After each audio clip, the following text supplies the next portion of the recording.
Hello everyone and welcome to today's Pick a Card Tarot reading. Today we are going to be taking a look at what is in your shadows. Now before we get started, I have to go ahead and say that a little bit of a trigger warning. If you are sensitive or not really open to talking about some of the darker stuff, then I would advise you go ahead and click onto something else, because sometimes when we talk about the shadow side of things can get a little triggering for some people. So just wanted to put that out there for those of you who are interested in taking a look at what is in your shadows. Then we have 5 different piles here. This is going to be group number 1. This is going to be group number 2. This is going to be group number 3. This is going to be group number 4. And this is going to be group number 5. So I went ahead and I pre-pulled the shadow cards associated with each group. I haven't seen them yet. I just wanted to pull them before I went ahead and started the reading, because it's kind of a energy that takes a little bit more focus and sometimes a little more time with shuffling in order to get the cards out. So I pulled them off camera just to save a little bit of time so that you wouldn't have to sit through a long shuffle during your reading. So timestamps are in the description box below. And for mobile users, I pinned them in the comments section because from that location, they are clickable if you are on a mobile device. And go ahead and hit that subscribe button so that you don't miss any messages Spirit may have for you. All that being said, let's go ahead and get started. Hello, group number 1, those of you who picked the first pile. Let's go ahead and take a look at what shadow energies are surrounding you right now. So first out, we have escapism.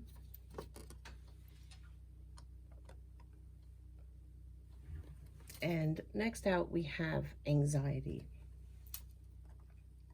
Okay. So immediately what I got right off the bat here is, what's the best way to avoid anxiety? Escape from it, run from it, try and get away from it. The problem with that is you can't run from yourself, right? You can only run from yourself so long, so far. That's the escapism part. And before you know it, as you're running, these fears and worries and concerns are coming right along with you. And the more you run, the more they build momentum, and they get bigger and bigger and bigger until they catch up, and it's like worlds colliding, and just, it all all blows over, all boils over. And that can send us into panic attack. It can send us into rage directed towards the wrong person. It can bring us really to a state of serious emotional discomfort. So what this is telling me here, these 2 cards coming out first, is if you're kind of avoiding something that you're not happy about, that's not pleasant for you. Fears, I'm hearing fears is a big thing. It goes hand in hand with anxiety. Sometimes we need to shine a light on those fears in order to understand where they're coming from, why we have them, because shadow can't exist within light, right? So if we shine a light, I apologize for that sound. That's my water softener. Hopefully it stops here momentarily. If not, I may have to cut this and wait until it's finished, because it just sounds like it's screaming. Now what was I saying? Oh, fears. Yeah, so when we shine a light on our fears, that kind of helps us to bring them more to the surface so we can better deal with them. Because what does fear tell us? Fear tells us what's important to us. If we fear something, that means the opposition of that fear is what matters. That's what's important to us. So say, for example, you have a fear of somebody abandoning you, somebody leaving or walking out of your life. So if you're constantly focusing on that fear, it could build to a point where you may not even realize sometimes the root cause of the fear. Why am I afraid of them abandoning me? Why am I afraid of them walking out? And that kind of tends to get lost within the fear itself. And then the more we try to escape here, the fear itself, the more we just kind of push it down. And like I said, you can only bottle something so much before it just kind of, blows wide open. So shining a light on it, what that looks like is to take a good hard look at what am I fearing? ask yourself the question, what is it that I'm fearing? And we're going to stick with this example of fearing that somebody's going to walk out of your life. Okay, what am I fearing? I fear somebody is going, this person is going to walk from my life or leave my life somehow. So the next question we have to ask ourselves then is why? Why do I fear this? Why am I afraid of this? And kind of make a list of like the logical, rational things or reasons why you may think that. 9 chances out of 10, once you start looking for the logic and the rationale in that concern, you're probably going to struggle finding anything that really seems logical as to why you're even fearing that to begin with. So what that's telling you is that this fear is stemming from something even deeper than the surface circumstance that you're applying it to. So that's where you have to start looking back. Who walked out of me in my past? What happened in my past? What occurred that made me have this fear to begin with? So you see now we're shining the light a little deeper at this point.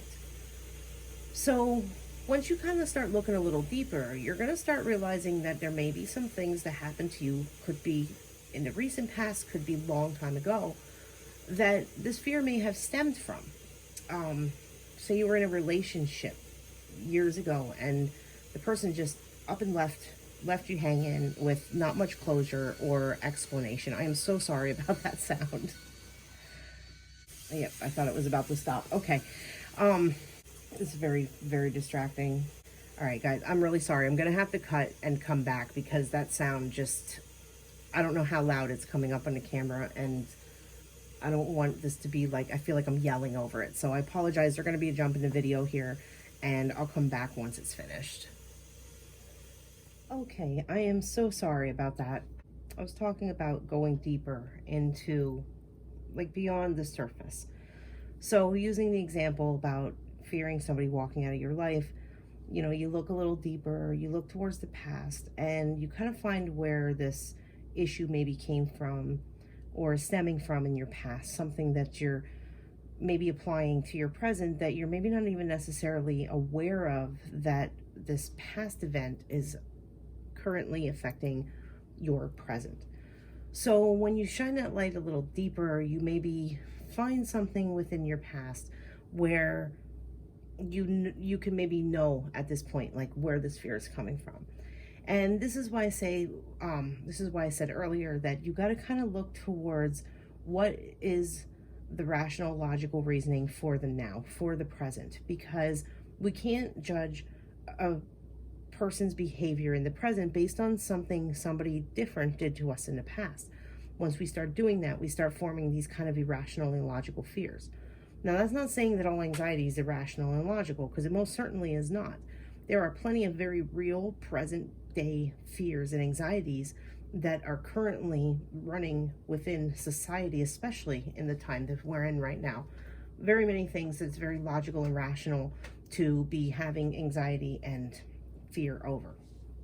So kind of a two-part advice. So first we start looking at what from our past could be causing certain fears we have now, and then also what in the present is causing certain fears and anxieties we have now. What is it that I'm trying to avoid, not think about, escape from?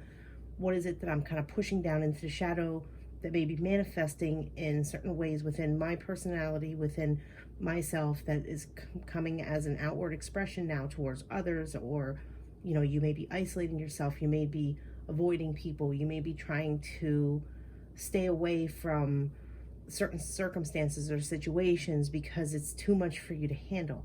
And like I said, the flip side could be, or like just in addition, I guess is a better way of wording it, in addition, there could be very logical, rational things within the present. So when we're kind of facing anxiety and worry and fear like that, escaping is beneficial to an extent. There's an extent of, I wouldn't necessarily call it escapism. It's more finding that place of peace and harmony within in order to kind of back away from what we're stressing over. One thing I found that helps me tremendously for present day rational fears that could trigger anxiety for me, one thing I found that works really well is I will first ask myself, is there anything I can do about this situation? Second question I ask is there anything I can do about this situation right now? Because if you have anxiety, you know that that anxiety tends to hit the worst at night when you're trying to go to sleep. So I'll ask myself, is there anything I can do about this situation right now? If the answer is yes, if there's something, maybe not yes right at the moment, but yes, there's something I can do, then I go to the second part of the question of right now. Can I do something about it right now? No, I can't do anything about it right now. It's 2 o'clock in the morning. I can't sleep. There's nothing I can do right now. So oftentimes what I'll do is I'll just write it down. I'll jot it down in a notebook. I'll leave it on my counter so that I see it in the morning. And that kind of just takes up the edge off a little bit. It helps me to go, okay, I made a note of it. I'm aware of it. And I tell myself I'm going to worry about this when I am in a space where I'm capable of doing something about this. So when we escape, this is the problem with escapism. When we escape, we tend to not even think about what we can do to solve these fears and anxieties. We tend to just drift off into a space where we're trying to avoid it, we're trying to run from it, and all that's doing is kind of making it bigger and bigger and bigger. I know myself, sometimes when things feel very overwhelming, I will disappear into the TV for hours, and not saying that that's not beneficial in its own way, because it absolutely is. You know, we can't constantly be living in a state of anxiety. We can't always be in a state of fear. We will just end up destroying ourselves if we do that. So there's nothing wrong with taking a break from our thoughts. But we can't take an eternal break from our thoughts, if you know what I'm saying. We can't just run from them forever.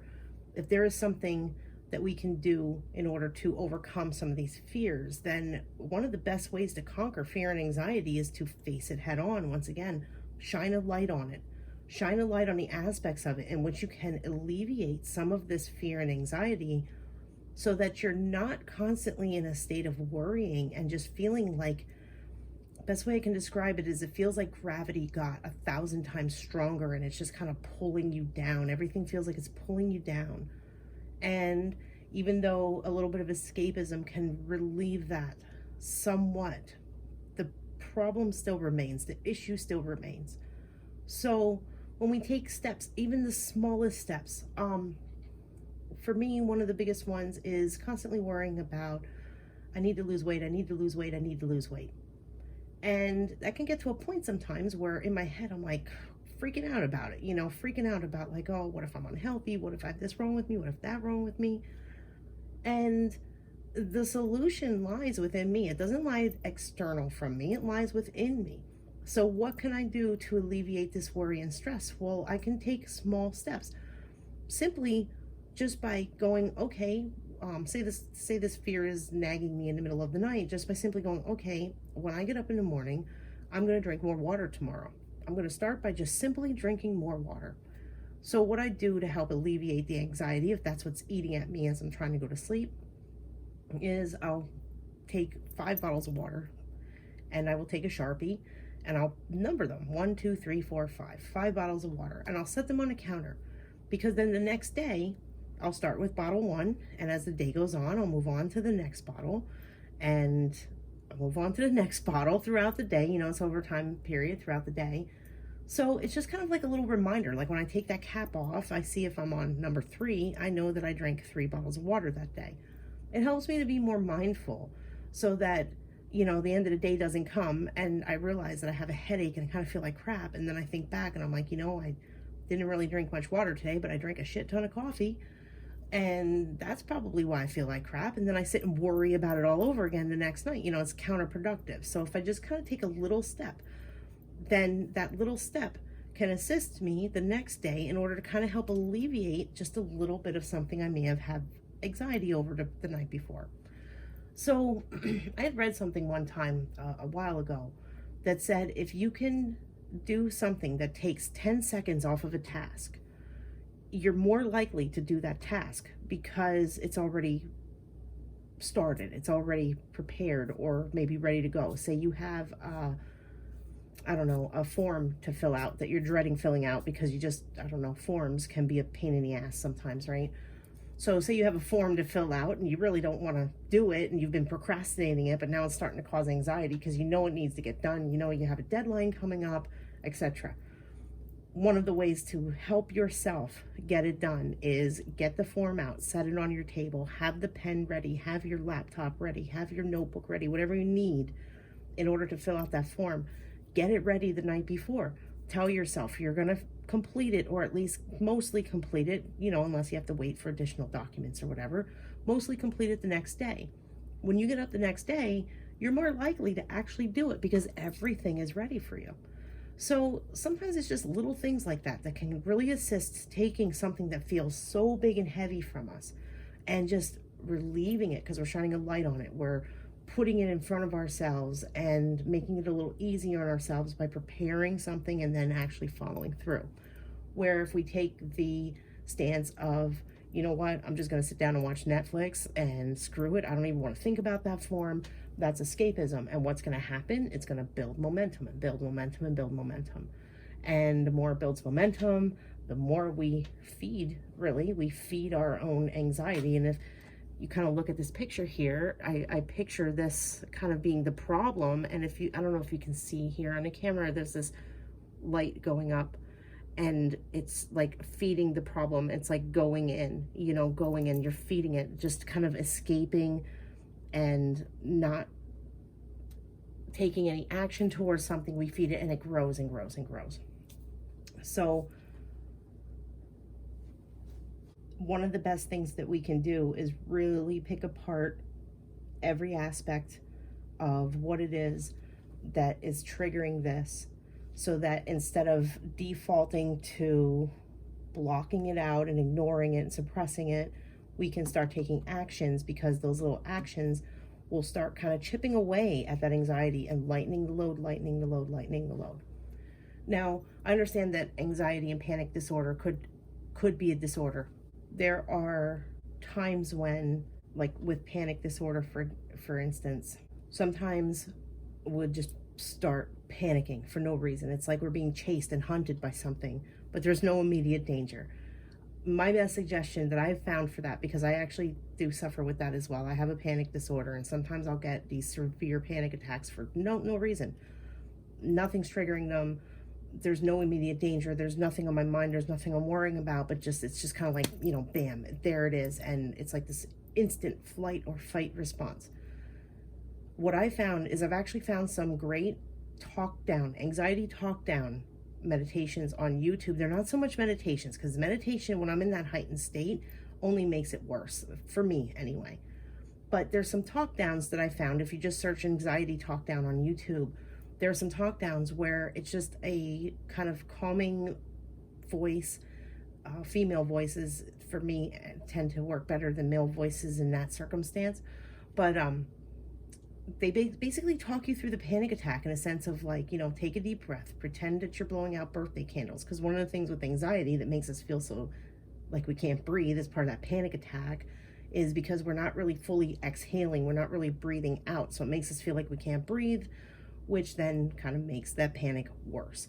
So I found those anxiety talk downs to be helpful in that circumstance, because, you know, a panic attack, it's going to last anywhere from 3 minutes to 30 minutes, basically. Now, by all means, if you feel like you're in a situation, a medical situation, and you're in imminent danger, you know, certainly seek help. I am, you know, disclaimer, I'm not a medical professional. I'm not a doctor. I'm not a psychiatrist. I'm just giving you my own personal experience on what I've found works for me when I am certain that what I'm experiencing is simply a panic attack and not an actual legitimate medical issue.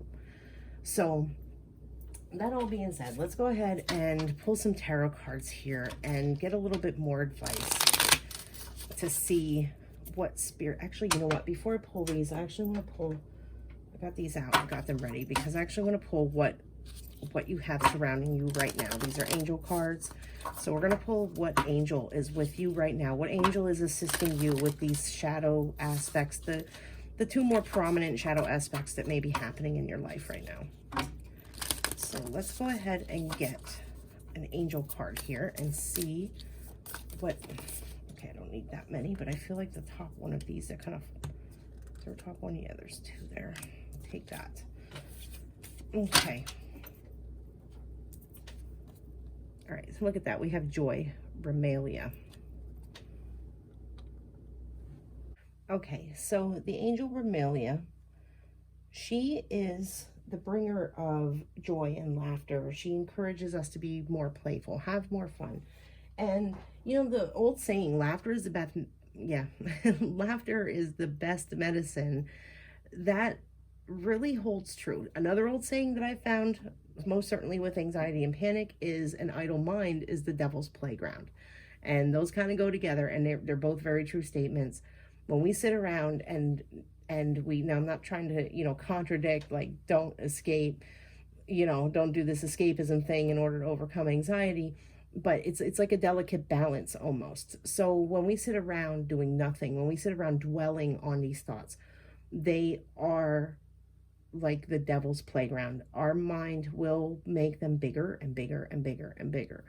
So a way to kind of counteract that a little bit is, you know, this joy angel Romelia coming through here, letting you know that, like, sometimes laughter is the best medicine. Sometimes we just need to find one little thing that might make us feel just the littlest bit better.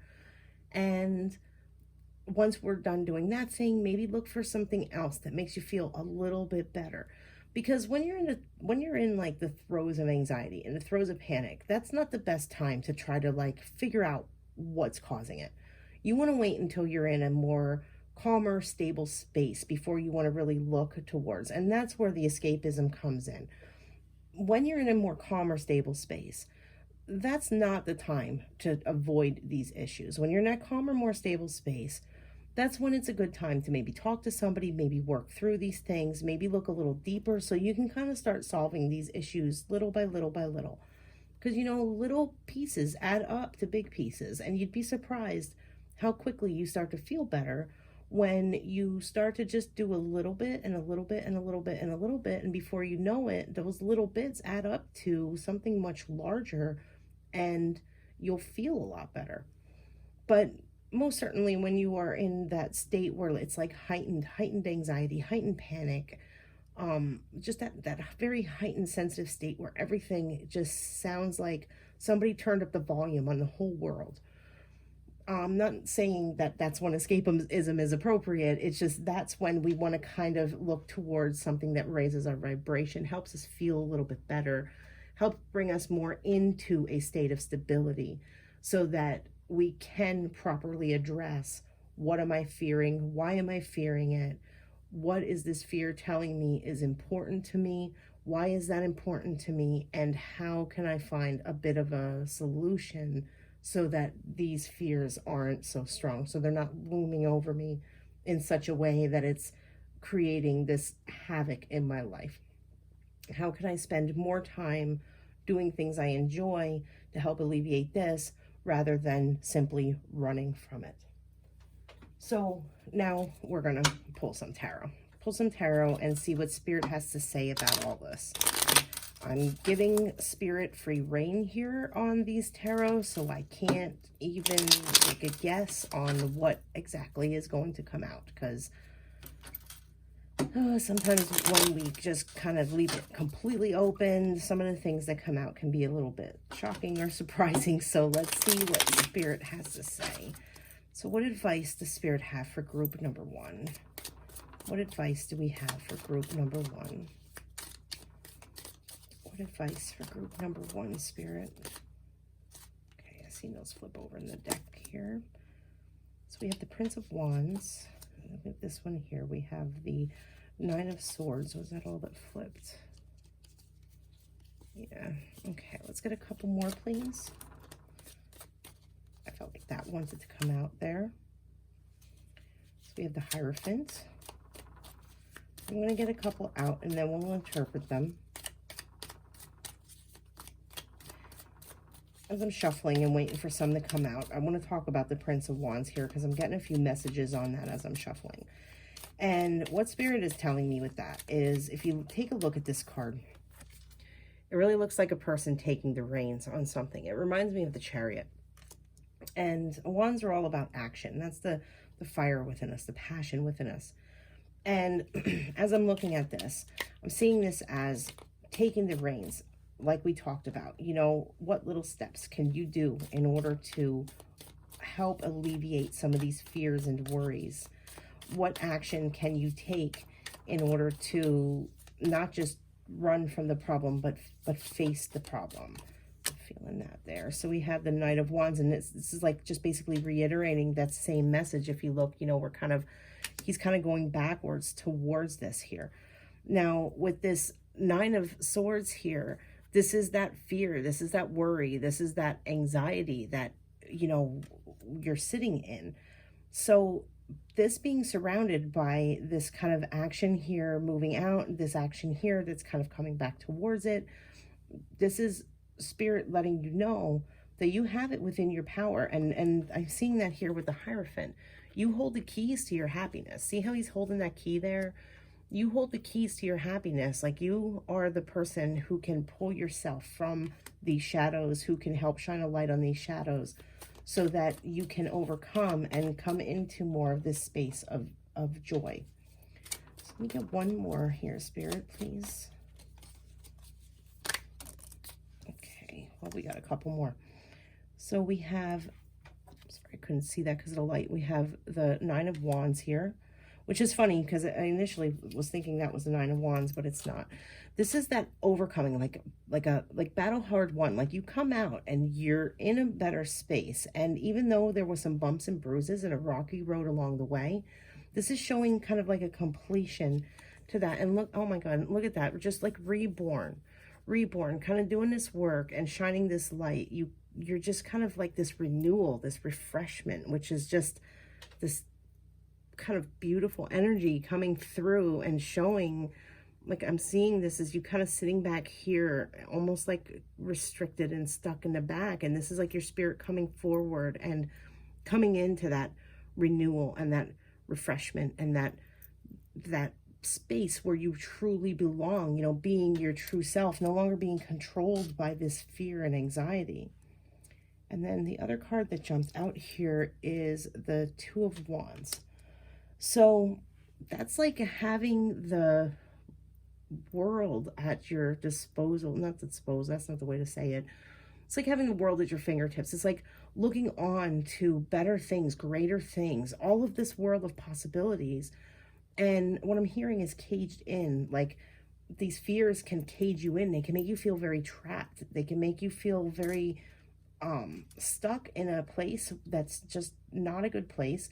But Spirit is showing you here that you have all of the tools at your disposal in order to escape that, in order to get out of that. And now, even if that comes down to like talking to somebody, you know, somebody like a professional, sometimes we have to just seek out a little bit of external help because there's some very difficult situations that can be in a person's past, that can be in a person's history. And you by no means want to go through any of this suffering alone. You know, it always helps when you have somebody to talk to. It always helps when you have somebody to work through these things with. Sometimes people can offer a different perspective so that you can see things differently than maybe how you've always seen them. And that can help bring you more into a space of joy and happiness and peace.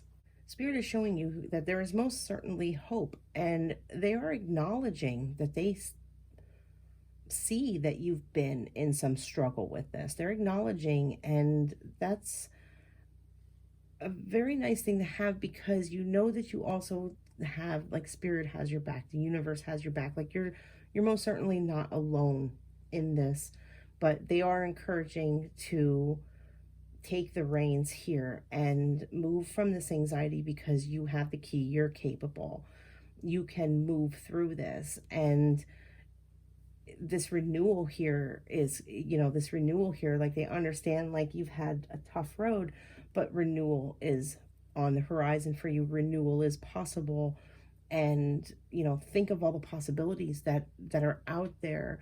Don't let the fear hold you back. And like I said, if you have to talk to someone, if you have to get, you know, a professional involved, there's nothing wrong with that. There's no reason to be ashamed over that or feel like there's something wrong with you because of that. You know, that's what they're there for. So many people seek assistance in such a way because you weren't put here to suffer. You weren't put here to live in misery and fear and anxiety. You were put here to enjoy life, to, see life in color instead of shades of gray. And oftentimes anxiety can lead to depression, and it kind of makes the world feel very muted, very lackluster.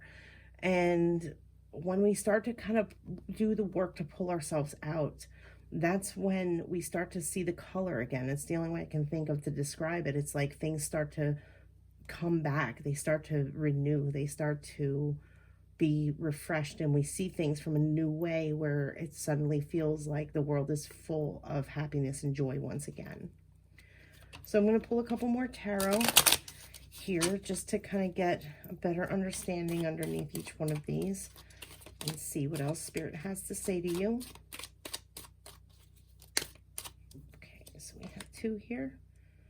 So we have the Death card. So we have that coming out here underneath these reigns of this Prince of Wands, this taking action. And this is that change. And look at that, like a light coming in. That's like shining that light on the darkness. That's the change that you want to see within this shadow. That's basically annihilating this shadow, shining a light on it, bringing in the change. The next one here that fell, look at the 10 of Cups coming out here underneath this worry. So Spirit letting you know, like, there's beautiful things ahead. Like, this is like the opportunity is there, and you can come into this happiness and joy. Next here we have the 2 of Swords coming out under the Hierophant. And this here is talking about, like I said, you had the key. You hold the key in order to your own happiness. And you really, like, that choice is up to you. This is the 2 of Swords. This is also showing that a lot of this is very much just ego-based in the mind. And you have the choice to move beyond that. Now, these flipped over. Next, we have the 7 of Wands coming out under Knight of Wands. And it's going to be a bit of a struggle, because when we're overcoming something heavy, it's never easy. It's never easy. So we have the 7 of Wands coming out underneath, showing that, it could be a bit of a tough road at times in order to overcome some of these things. But then look, we have the King of Cups coming out next, and that's you coming into balance and harmony within yourself, coming into that a balancing of the emotions, so you don't feel so kind of scattered and all over. Underneath this renewal, we have the 4 of Swords coming out. That's that rest and relaxation, that reflection, looking towards the past, looking towards shining that light on these shadows, as we said, reflecting and really bringing some of these things to a conclusion. And look at that, the 10 of Wands is the final card. That's those burdens that you've been carrying, and just overcoming the completion of a cycle, overcoming this. So beautiful message from Spirit. This is just so exciting to me, because it's such a nice completion. You're carrying this heavy weight. If you look at the 10 of Wands on like the traditional tarot here, I'll show you in case you're not familiar with what it looks like, just to give you a better visual here. So see how he's carrying all those sticks? Like, that's all those fears. That's all that anxiety. That's all that burden that you're carrying with you. And what happens when we complete a cycle, it's almost like it dropping. The sticks drop and they go away, and you move into a fresh, new renewal, a rebirth, that change that comes in. So Spirit certainly letting you know here, like, you hold the keys, you have the power in order to overcome these fears and anxieties. And granted, life is full of fear and anxiety. Life is full of contrast and things that we worry about and concern ourselves with, but it doesn't have to be as heavy as what we sometimes make it. And that's really on us as individuals to try to lighten the load a little bit for ourselves and let go of the things we don't have to be carrying with us, so that we can better focus on the things that are important in the present. And when we focus on the things that are important in the present, we don't have to worry so much about our future, because we're already setting the stage for a better future when we focus on the present and do what's best for us now, so that we can have a better tomorrow.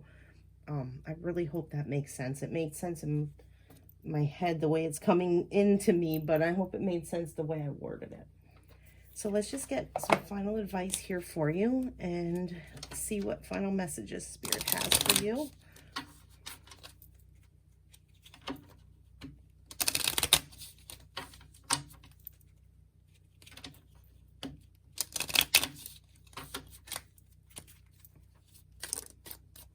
Okay, those fell because I wasn't holding them right. So let's get a couple more here. What final messages do we have for group number 1, Spirit? Final messages. Okay. Forget me not. Always remain true to your intentions. So that is a nice message. That's them letting you know, that actually it's kind of an additional message there too with that, set an intention that just for today, I am going to be happy and I'm not going to worry about the things I can't control. That's just one that came through to me. So just for today, I'm going to be happy and I'm not going to worry about the things I can't control. And try to hold true to that intention. Things that aren't pressing matters, things that aren't like on your plate at the moment that have to be dealt with. If these are just general worries that you have, general concerns that you have, choose to just let them go just for a day and see how you feel by the end of the day. Next out, we have set boundaries well to ensure good growth. And this I'm getting as those boundaries with yourself. Set these boundaries with yourself. Tell yourself. Kind of goes back to our intention here. Tell yourself, just for today, I'm not going to worry about things I can't control. Setting boundaries with ourselves also comes along with, say you chronically worry. Some of you may chronically worry. And when we do that, we tend to dwell on thoughts and we tend to allow our thoughts to control us day after day after day. Set boundaries with yourself and tell yourself, you know what, from today, I don't know, pick a time, say from noon until 2 p.m. That's actually a little long, but, adjust it to your personal preference. But let's just say, so today from noon until 2 p.m., I'm allowed to think about these issues. And at 2 p.m., I'm going to spend the rest of my day being happy, finding things I enjoy, doing things I love, spending time with my family, whatever it is that brings you happiness and joy. And as I said, it's not escapism. This is just kind of like retraining your mind a little bit to not always focus on the bad. So set those boundaries with yourself. Today from 2 to 12 to 2, I don't know what numbers I said before. Today from noon until 2 p.m., I'm allowed to think of these things, and then I'm going to let them go until tomorrow from noon until 2 p.m. or whatever time you set. So it kind of gives you, it's not, you're not escaping the issue because you're allowing yourself time to think about it and work through it, but you're not allowing yourself to ruin your day after day after day and your night's sleep and your health because you're just dwelling on it all day long. So those are your messages. I really hope they help. I really hope they resonated with you. Best of luck to all of you. Trust me, if you're suffering with anxiety and panic, I get it. Oh, you have no idea how much I get it. So I really hope this helped. And I actually may have to take some of my own advice from this reading because I don't always follow my own advice with what I said either. But that spirit kind of coming through. And even though I hear it, I don't follow it either. It's tough. And I get that. It really is. So best of luck to you guys. Thank you so much for watching. Have a lovely day. Bye-bye. Hello, group number 2. Let's go ahead and see what messages Spirit has for you, what shadow energies Spirit would like to talk to you about. So first card here we have is Vengeance. And we have Suppressed Emotion.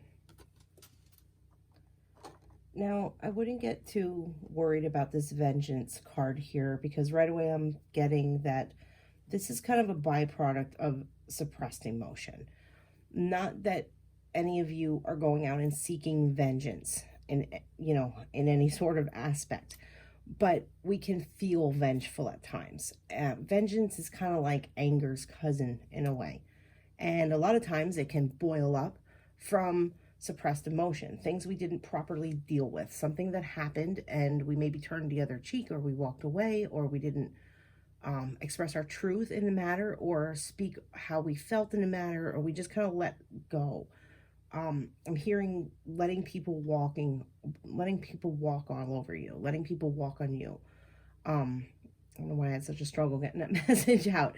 But like kind of like letting people walk all over you in a sense where you have a person who maybe used you. I'm feeling this as someone in, now this may not be for all of you, but for some of you, a person who just really did some terrible, awful things, and you feel like you maybe let them get away with it.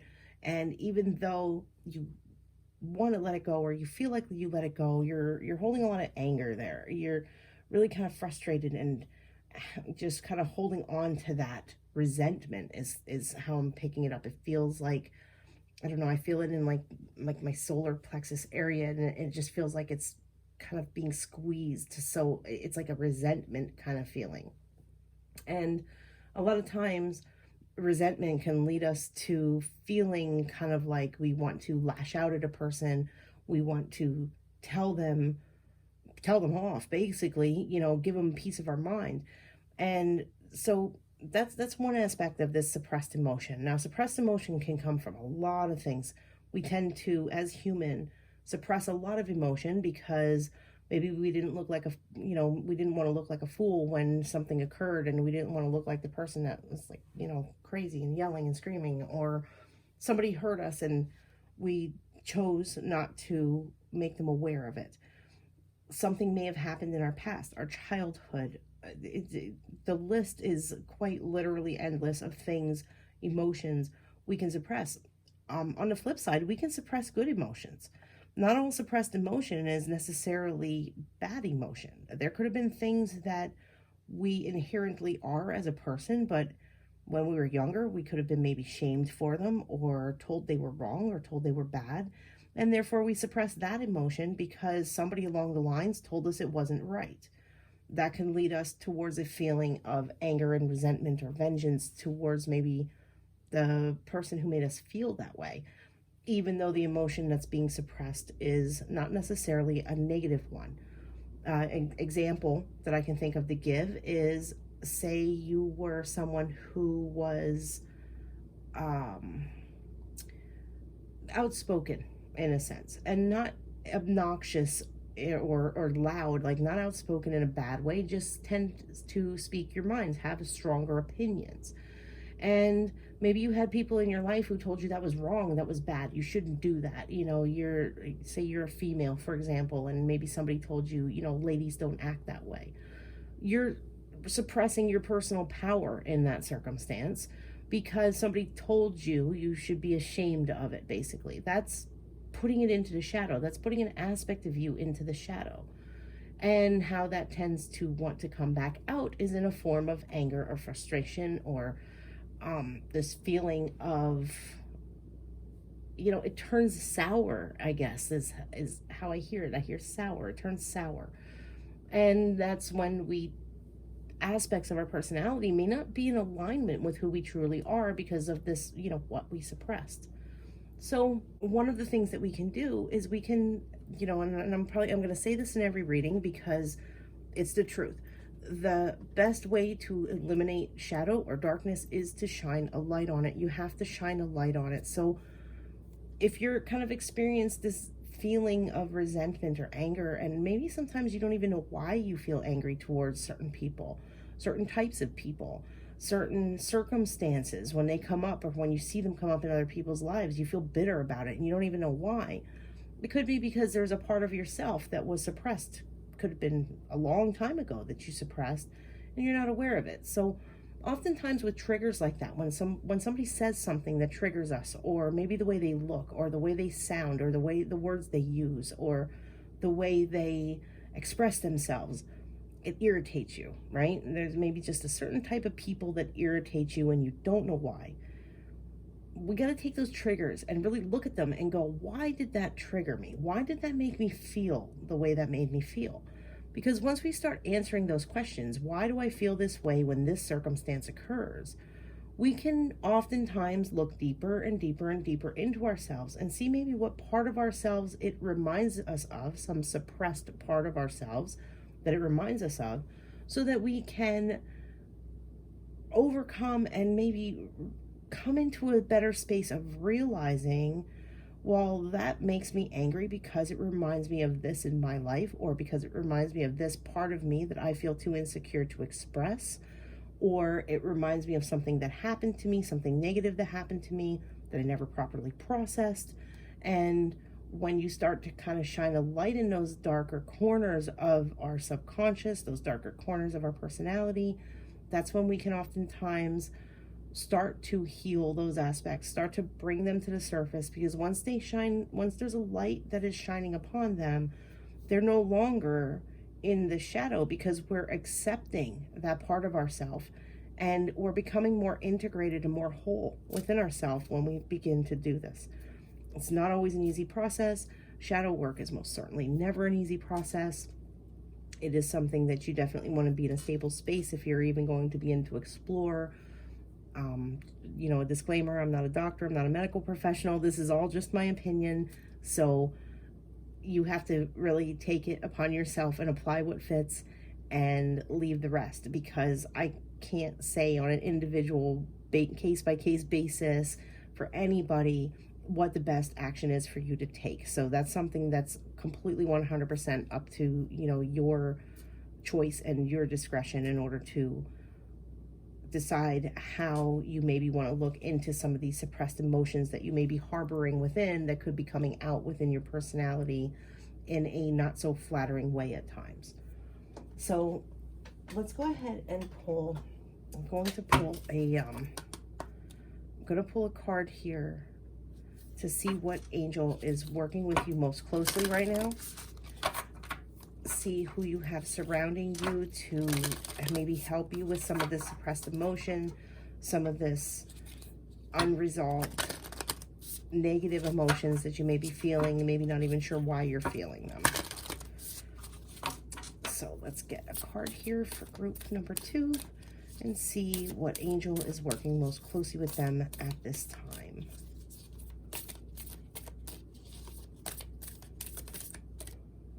Felt that one kind of go shifty there, so let's see what we got.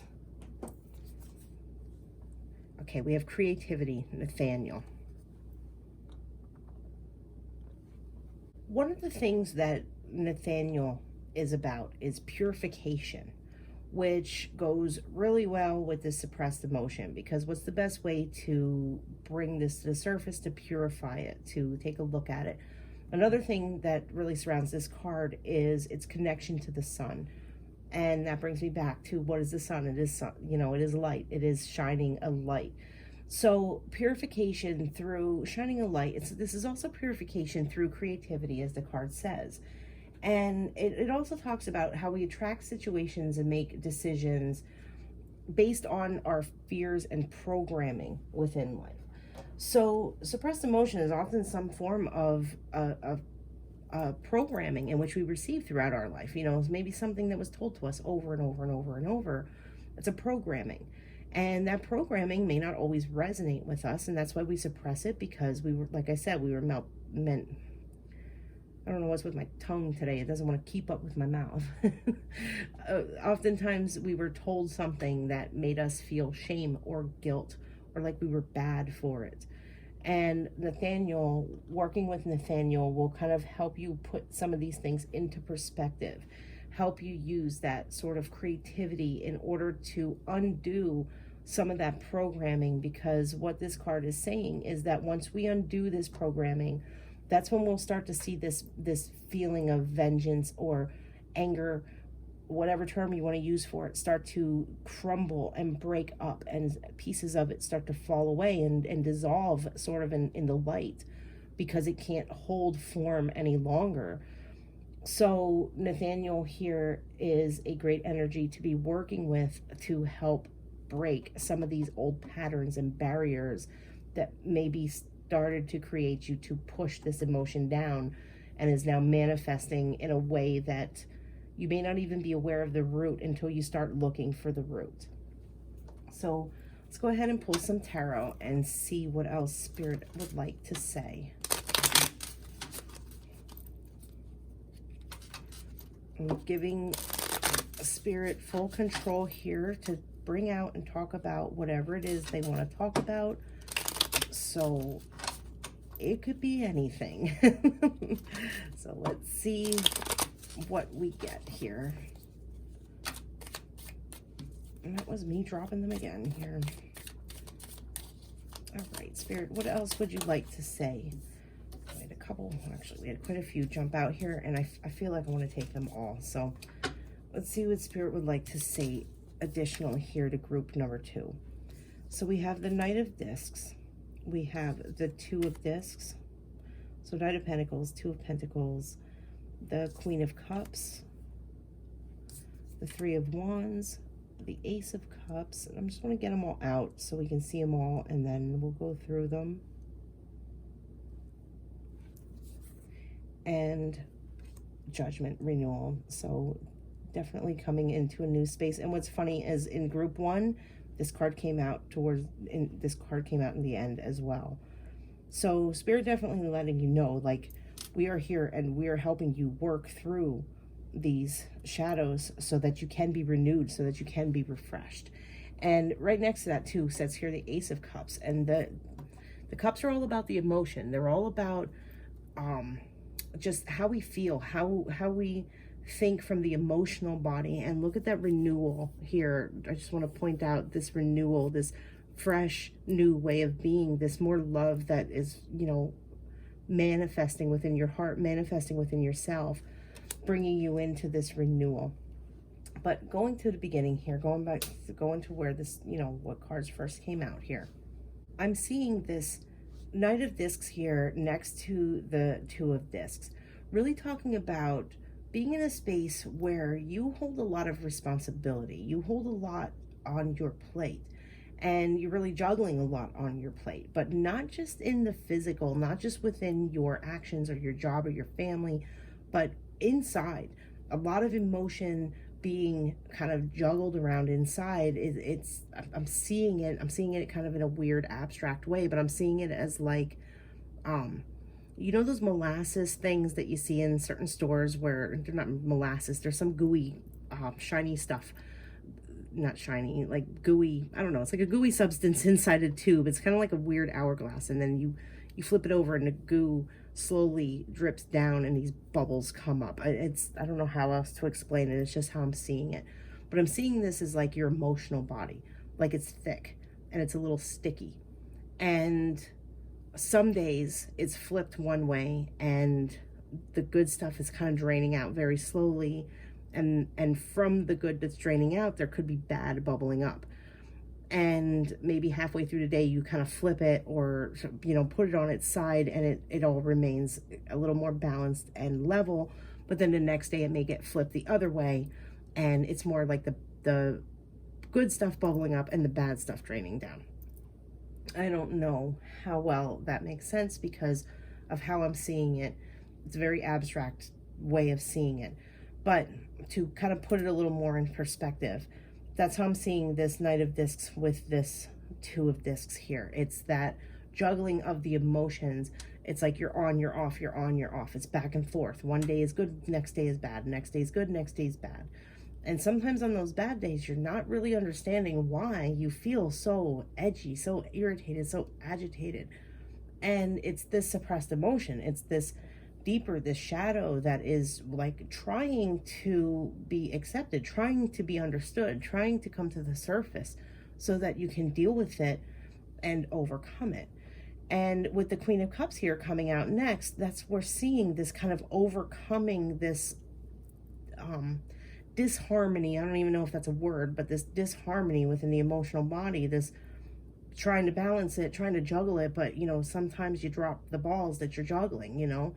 And this Queen of Cups is that balance, that sense of equality within the emotional body, the mind, the spirit, our external, our internal, kind of coming together and being more even and more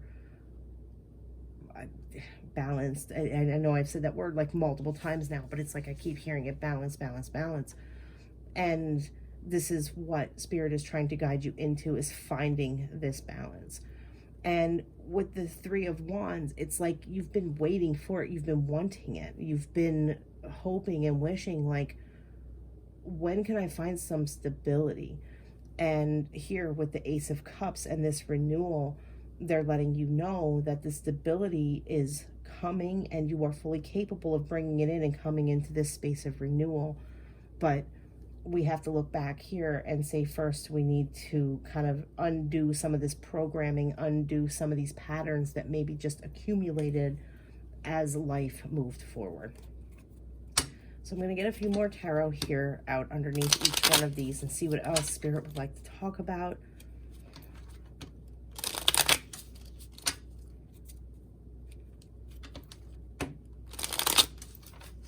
Okay, what else for group number 2? What else do we have for group number 2? What other advice do we have for group 2? Okay, so under the Knight of Discs, we have the Page of Swords. And then under the Two of Discs, we have the Five of Cups. Putting that one upside down. So we have the Hermit under the Queen of... Jesus, what am I doing? Hermit under the Queen of Cups. And let's see, we have the Three of Wands, has the Three of Pentacles underneath. And let me get 2 more, please, Spirit. 2 more. What advice for group 2? Well, Spirit is giving us 3 more. Look at under the Ace of Cups, we have the Ace of Swords coming out, and that is such a beautiful balance between the mind and the emotions. Now we have the Two of Pentacles again coming out underneath the in this deck here. It's the Aeon, so I believe this is the Judgment card. We have the Two of Pentacles coming out under that, and then we have the Page of Wands next. What this is telling me right here, right off the bat, this is showing me that because we have the Two of Pentacles back here, which is coming out under this Five of Cups, this is that kind of feeling of grief, feeling broken, feeling like there's things you need to abandon, feeling in a place of almost hopelessness at times. So we're seeing that feeling coming here with this Two of Pentacles. But over here, as we transition through, we're seeing the Two of Pentacles again, and it feels more balanced. It feels more harmonious. Like this is being able to juggle, once you come into this renewal, being able to juggle all of the aspects that life brings to you and doing it harmoniously. And you know, you're not dropping any balls, I guess. You're able to juggle freely and with ease and with grace because you've come into this renewal. Like I'm almost seeing this as though it were reversed in a sense, you know, because and just the coloring alone, like we have a darker Two of Pentacles here and a lighter Two of Pentacles here, and it's like moving through this process where we become more emotionally balanced. We have this renewal coming in with the Ace of Cups and the Ace of Swords here, coming into a fresh beginning, a fresh start. And that's followed then by being able to juggle what life handles, what life hands to you from a place of a renewed sense. And then we have the Page of Wands here, being willing and looking forward to stepping into new action, new behavior, looking at all the growth and potential that surrounds you that maybe you're not seeing from this darker space. So we also have the Hermit here coming out under the Queen of Cups, and that's coming into that wisdom of having walked the road, having walked the path, having coming into an understanding and gaining so much wisdom from what you have been through and what you have learned from it. And so with that coming under that Queen of Cups, we're seeing the wisdom that you come into in order to bring in this harmonious balance of emotion. Also here we have Three of Pentacles and Three of Wands. So those two coming together of like, you know, you're kind of waiting to move out of this, waiting for an opportunity to move forward, in a sense, is how I hear it. We have the Three of Pentacles, and what this is telling me is that maybe for some of these circumstances, these suppressed emotions, you may have to address some issues that you haven't addressed and you really don't want to address. But in order to fully heal from them, you're going to have to address them. I'm certainly seeing these 2 threes coming out, you know, with each other here, talking about what on the outside have you not faced, or a conversation that you maybe need to have with other people, another person, that will help lay some of this to rest. And that's not saying confront someone in an angry manner or anything like that. What it's saying is, what hurts have you never brought to a closure, and what can you do to bring them to a closure? If there's somebody who's worth talking to or opening up to, or saying, hey, remember when this happened at this time, I never fully got over that. Can we talk about it? Can we work through it? Can we at least come to closure? Even if you don't plan on ever talking to that person again, sometimes we just need to have that closure. Now, if this is a person, or if there's people outside, on the external of you, on the outside of you, who you have no contact with any longer, then, sorry, I just bumped the chair here. I thought I knocked all the cards off of there, but I didn't. Yeah, so if there's somebody who you maybe have lost contact with, or you don't speak with them anymore, and you can't reach out in order to get that closure, maybe just simply sitting down, journaling about it, writing about it, thinking about it, and working through it in your own mind, reliving it a little bit, so that you can see it from a slightly different perspective than how it occurred in the past, just to bring yourself into a sense of contentment with it, so that you can forgive and let it go and not carry that burden with you any longer. But Spirit most definitely showing you here that you do have the potential. And these two aces here, I just think are, we have these 2 3s followed by these 2 aces. I just think are such a lovely confirmation, showing you that letting go some of this suppressed emotion will release some of this bitterness or resentment or anger you may be holding on to, so that you can come into this fresh place of a new beginning and this renewal where everything is much more balanced, and you can see all the potential and new growth that you have before you. So we're going to get one final message here from Spirit, just see what any other advice they may have for you.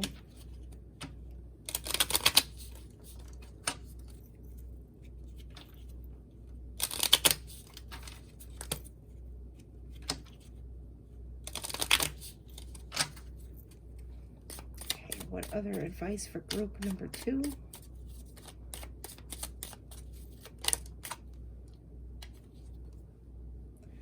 Always remain true to your intentions. That's funny, that came out for group number 1 as well. And I'm going to tell this group the same thing I told that group. Set an intention. If there's something you want to work through, if there's something you want to overcome, something from the past, set an intention and work with that intention. Do what you can in order to lay these old emotions to rest, in order to, I guess, bring them to the surface so you can lay them to rest, so that you can move on and they're no longer dragging you down any longer. Let's get one more here.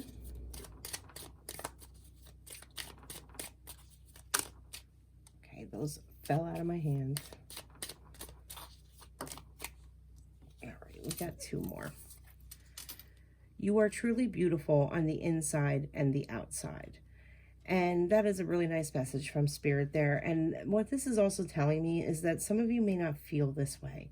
Some of you may have had people in your past who really made you feel like you're not worth enough, like you're not good enough. Spirit letting you know that you are worth enough, you are good enough, you are truly beautiful on the inside and the outside. And this could be an emotion you're suppressing as well. That could be coming out as like anger towards different circumstances, different dynamics that you see play out around you, because somebody told you you can't be that, you can't do that. We are 100% capable of anything as long as we put our minds to it. So don't let anyone ever, put out your light. Don't let anyone tell you what you can or can't be.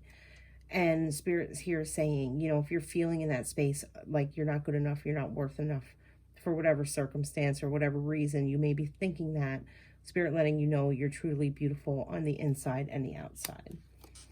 And then the final message here, we have stand still for now and listen to your life. So really take the time to reflect and find what it is that you're holding back, what it is you're suppressing, what it is you buried so deep that you don't realize how it could be playing out in your personality today, so that you can really come into this renewal and this balance. So those are your messages. I hope they resonated with you. Thank you so much for watching and have a lovely day. Bye-bye. Hello, group number 3. Those of you who are drawn to this pile, let's go ahead and take a look at what messages Spirit has for you about the shadow energies that are surrounding you right now. So for this group, only one jumped out. For all the other groups, we had 2. For you guys, I only had 1 that jumped out, and I even tried to reshuffle again to see if more would come out, and they didn't. And once I was done shuffling all the groups, I came back again, tried to shuffle again, and they didn't. So you guys have just this one card here, and it is envy. So I'm going to pull tarot right away because there could be many, many reasons why. Actually, yeah, I'm going to do you guys a little different. I was pulling what angels is working with you right now, but I want to pull tarot first because this group seems a little different because there's just that one card.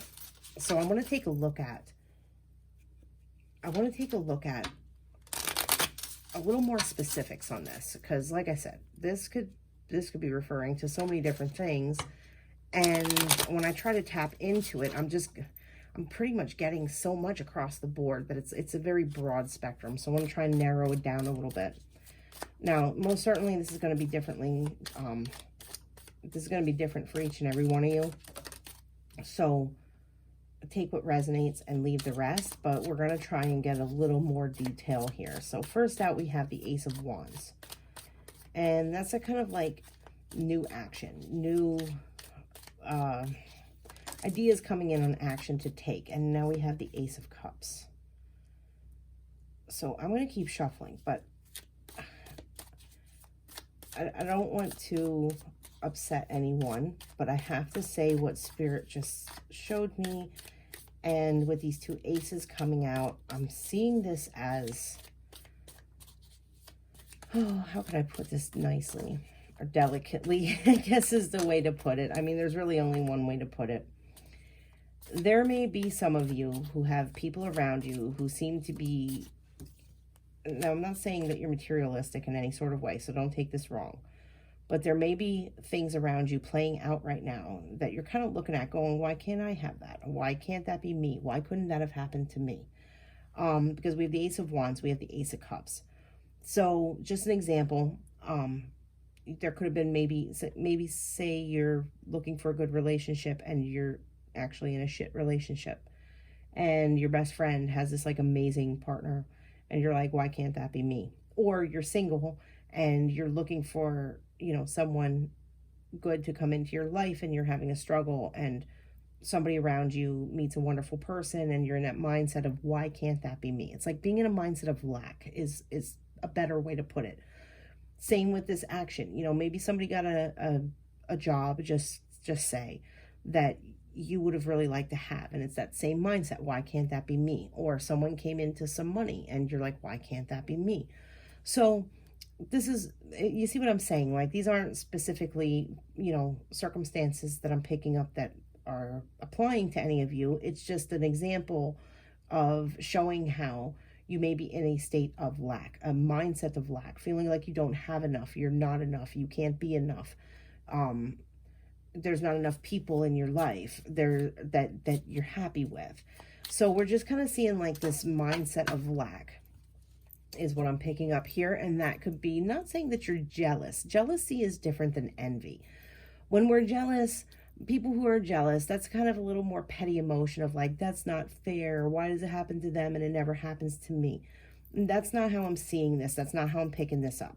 Envy is different. Envy is where we kind of feel a little what's the word? Like down on ourselves. There's a word specifically I want to use, but it's not coming like that. So we're just going to say down on ourselves. So it's where we're kind of down on ourselves, like envious in a sense of like, you know, it seems like all good things happen to everybody else, but it never happens to me.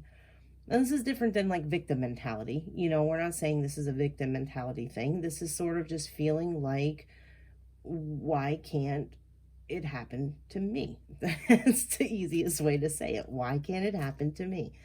So that's what envy is. It's a lighter side of envy. Now, granted, there are heavier sides of envy as well. There is a heavier side of envy where you really are kind of like the way this female here is sort of staring off in a sense of like jealousy. So there is a side of envy, and jealousy and envy, they go hand in hand. In a sense, they're synonymous, but that's not what I'm feeling. It's like I said, it's more so being in a place of lack. So with these cards here that I pulled, like I said, I'm seeing that with the Ace of Wands. I'm seeing that with the Ace of Cups. Seeing new things or the potential for new things, but you feel like they're unobtainable to you. What we have out here next is the Hanged Man.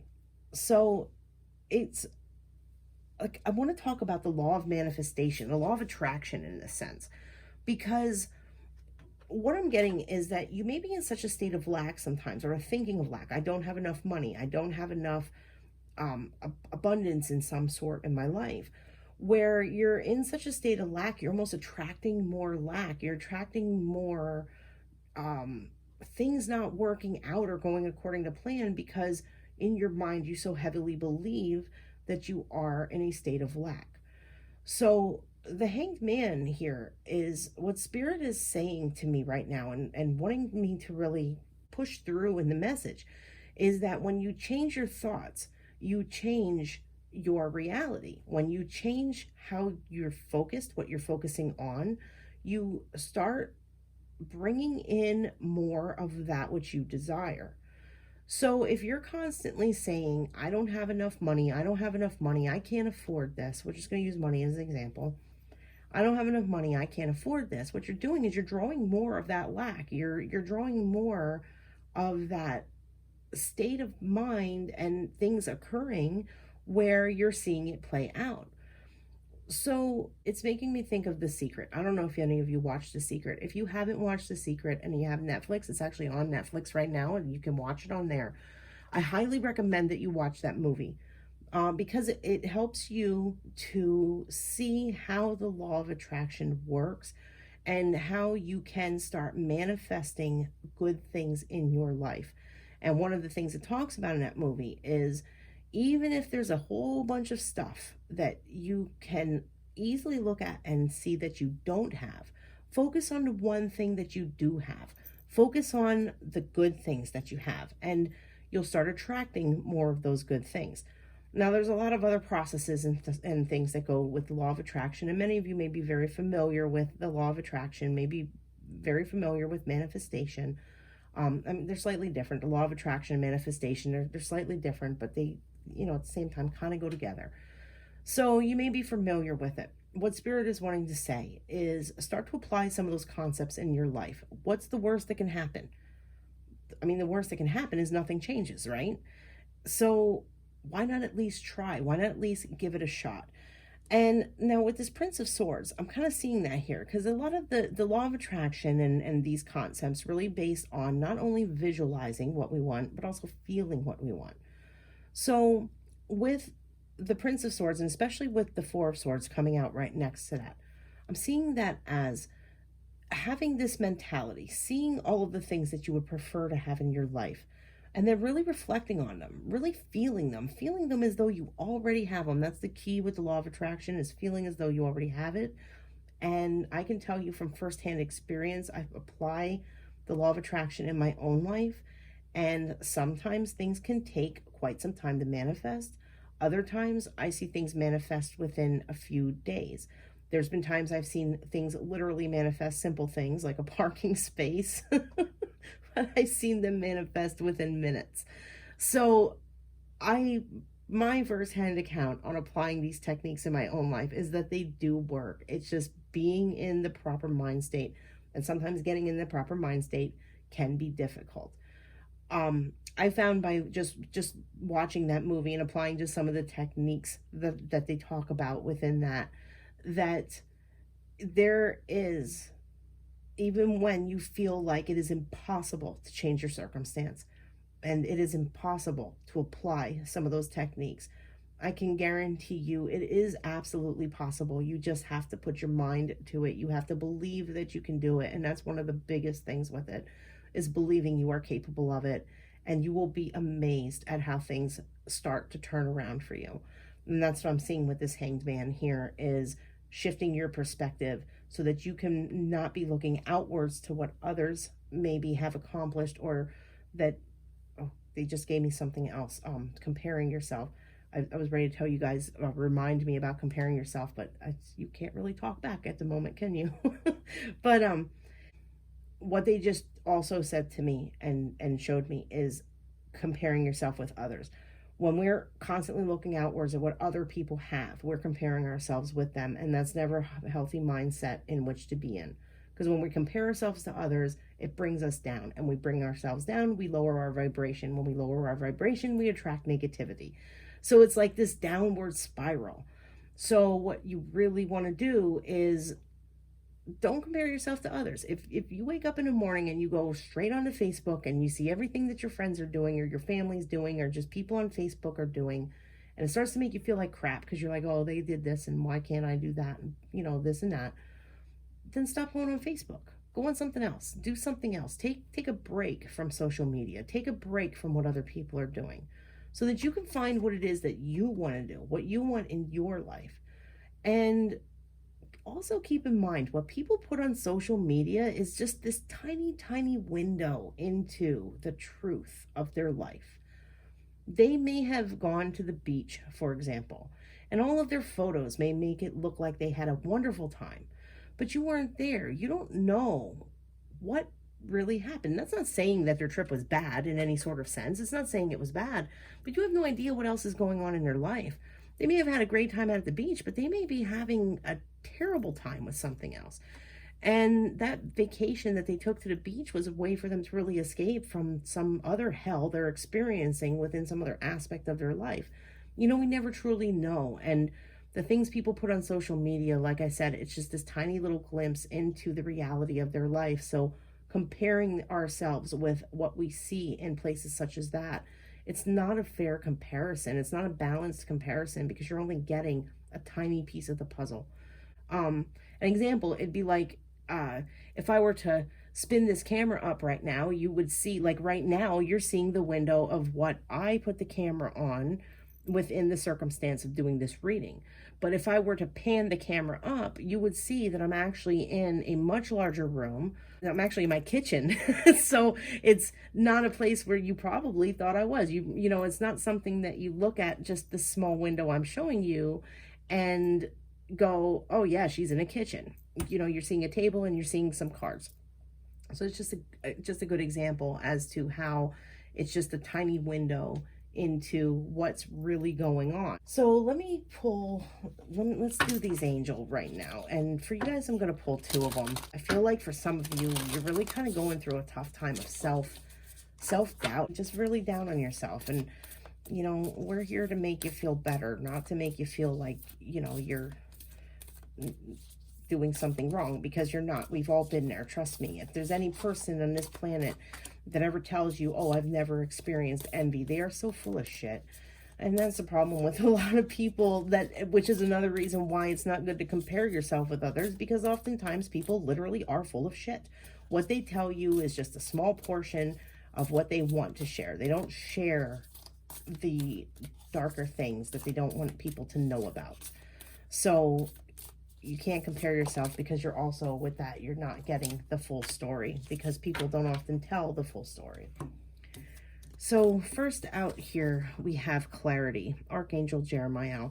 Now, Archangel Jeremiah, he is amazing to work with. I was actually working with him a few weeks ago, very frequently, because I don't know what the standard is for Archangel Jeremiah, to be honest, what he generally works with people for, but what I was working with him, and when I was feeling his presence and his energy come through, it was to help me overcome my own feelings of self-doubt, ironically. And like, honest to God, I'm not making that up.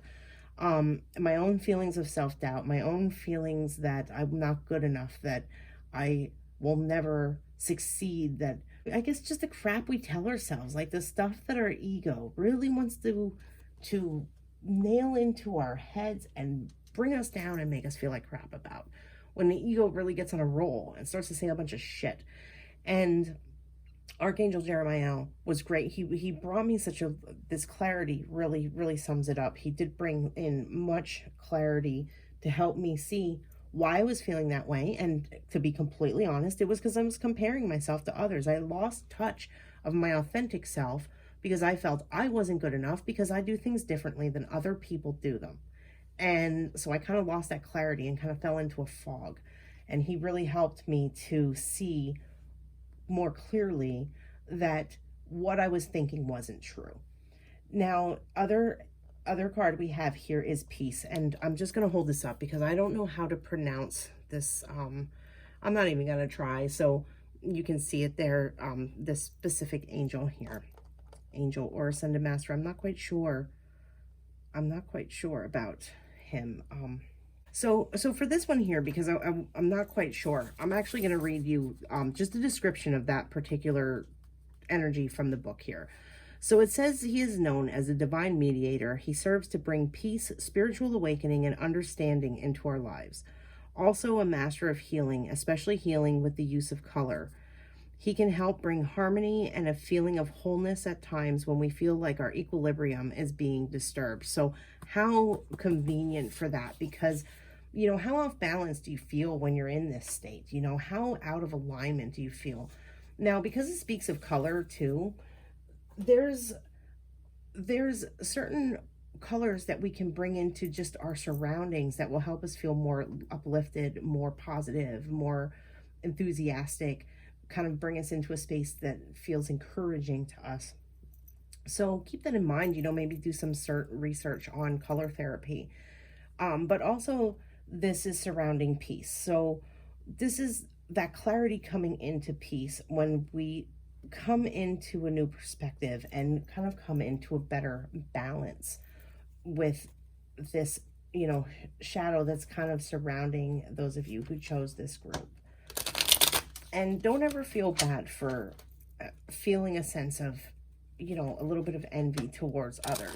We're human, and that is absolutely human. It's nothing to be ashamed of. It's nothing to put yourself down over, because every single human has felt envy at some point over something or someone in their lives.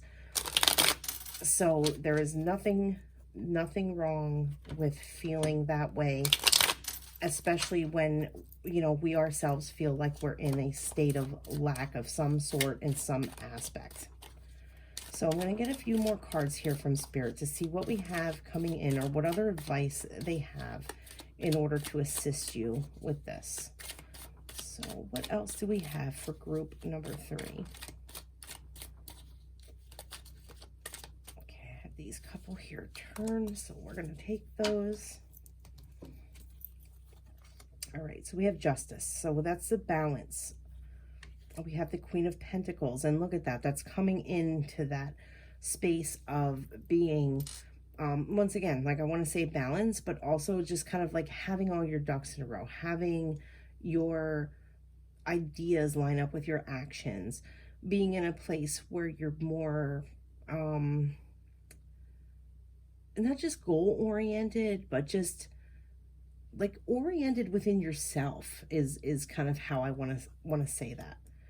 So we have the Six of Swords here, and that's looking towards, now we have the Six of Swords coming out under the Hanged Man. So I just want to point this out. Oh my God, look, we have the Hanged Man coming again. So we have the Six of Swords here though, right here, coming out underneath the Hanged Man. And the Six of Swords is about happiness and joy that is coming from the past. So maybe look back into your past and see. Now, oftentimes with shadow work, shadow energy, a lot of the shadow, it gets there because of things in the past that we suppressed, because of things in the past that we didn't properly deal with.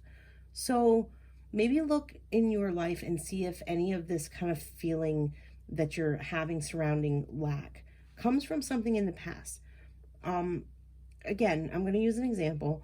If you grew up in a household where somebody was constantly telling you you didn't have enough, meaning like, just say, let's just use finances, okay? Because we have the Queen of Pentacles here, so let's use finances. You grow up in a house where you're always being told you don't have enough money, you can't buy things because there's not enough, and the only way to get enough is to work hard, which I mean is a true statement. but at the same time, it kind of puts us in a place where we think that money is like difficult to get. And this is actually one of the things they talk about in the Secret movie, where, you know, if you're constantly being told money is difficult to get, you'll be programmed to believe that money is difficult to get. And therefore, you will constantly attract that. It'll always be difficult for you to get money. So with the Six of Swords here, you know what? I am totally thinking this is the Six of Cups for some reason. I just realized that it's the Six of Swords, not the Six of Cups. You know, though, that stuff oftentimes happens for a reason. So I'm going to go ahead and continue my interpretation in such a way, and then I'll go ahead and because I'm seeing this in another perspective, oddly, with the Hanged Man, with the Six of Swords interpretation too. So let me finish here with Six of Cups, and then I'm going to interpret a Six of Swords. So this is what I was going to finish saying is look to the past, because I feel like this message is important regardless.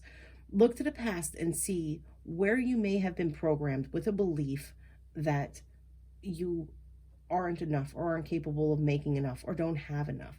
And try to undo those beliefs. Try to reprogram those beliefs, because that is important to help you move into a space of peace and clarity when you undo some programming that you maybe didn't realize you had and is now in the depths of the shadow. Six of Swords interpretation here coming out under the Hanged Man. So the proper card I'm going to interpret now. Six of Swords interpretation now coming out under the Hanged Man is also showing the change of perspective of moving away from this idea of lack, from this idea of not being enough, so that you can move out of this feeling of envy. Such a strong word, but we're going to use it for the sake, because that's the card that came out. But just kind of looking in that feeling of lack is how I feel it. So you can move away from that. So the Hanged Man coming out again here, and this is showing this shift of perspective coming in, because look at what we have. Oh, look at what we have. Oh, this is awesome. Okay, so we have the Hanged Man coming again, and then we have Temperance following that. That's that balance. That's that finding the flow in things, finding your flow. And then look at what happens, the Wheel of Fortune, and it turns in your favor. So I really, really, truly believe for those of you in this group, and I think this is why only one shadow energy came out, to be honest, because this encompasses so much surrounds this, that the reason why I wasn't getting any more is because there didn't need to be any more, because this is so broad spectrum with what this could be referring to for each and every one of you. But that being said, we see the perspective change. Spirit kind of guided you in the sense of how you can go about changing that perspective, how you can go about finding this renewed sense of self, this you know, attracting in the positive instead of the negative by shifting your mindset, coming into balance and seeing that wheel turn in your favor so that you can come into a place of happiness and peace and joy.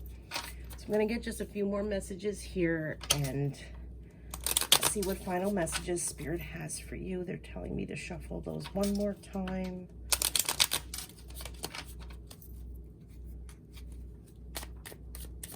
Okay. What final messages? That was just me being sloppy there. What final messages do we have for group 3? And we have focus on wholeness above and below. So that's that shifting the perspective. Focus on wholeness above and below. Focus on what it is that you desire so you can bring it down and manifest it into your reality. Focus on wholeness so that you can be your authentic self, so you can be true to you, so that you can attract in that what you really want and not worry about others, or not allowing yourself to feel like you have less than because of what other people have or what other people do. Oh, look at that. You have what it takes. So such a nice confirmation from Spirit, such encouragement, really encouraging you there. You have what it takes. So that's just awesome. So they're definitely saying, you know, we're here. And call in Archangel Jeremiah. And, you know, do your research into this. It's spelled it just because I don't know why when I upload to YouTube it always uploads an SD and these cards look blurry, and I apologize for that, but it's spelled Melchizedek. If you want to research this particular angel or ascended master, I guess I'm gonna have to do my own research because it's pretty bad. I'm not quite sure. I don't know much about him, and I'm very sorry about that. I try to research all of my stuff so that I'm aware of it, but this one's kind of eluding me right now. You know, research on him, see what he can maybe assist you with, but certainly with Archangel Jeremiah, like I said, I don't know what the internet says about him. I don't know what any angel books or, you know, whatever resources you may read about him say that his purpose is. But for me personally, when that energy came through and I got the name of who I was working with, it was really to help me overcome this feeling of self-doubt and like I wasn't good enough. And that goes back to envy, because when we feel we are not good enough, we envy those who seem like they are, right? So he really helped me come into a space of clarity with that. And I highly recommend working with that energy so that you can kind of be placed on the right track.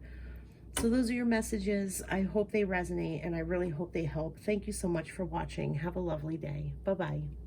Hello, group number 4. Those of you who were drawn to this pile, let's go ahead and take a look at what Spirit wants to talk to you about regarding what is in your shadows. So we have rejection and we have moral disengagement. All right, so I'm getting some really heavy stuff coming through here. Okay.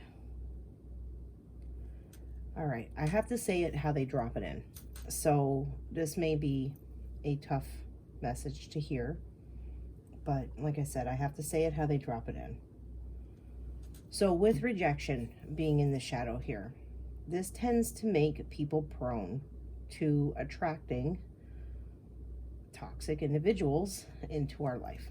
And the reason for that is because when we feel like we aren't good enough based on rejections we may be faced within our lives, we're kind of more prone to those who use flattery and manipulation and just aren't very well-rounded good people.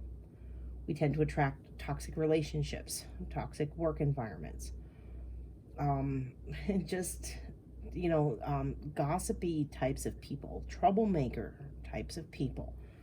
We're more prone to that because we ourselves, deeper down as a human, tend to take those rejections we maybe experienced throughout our lives and personalize them to a point where almost that mentality of, I'm going to use romance in this example, almost to the point of that mentality of, well, who would want me?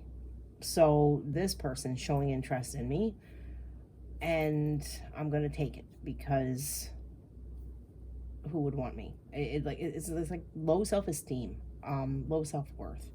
Now, I'm not saying that those of you in this group have low self-esteem or low self-worth, but what I am saying is if you tend to attract a lot of toxicity, a lot of toxic people, a lot of toxic situations, maybe look a little deeper into, have you experienced rejection in your past? And is that rejection influencing choices you're making today?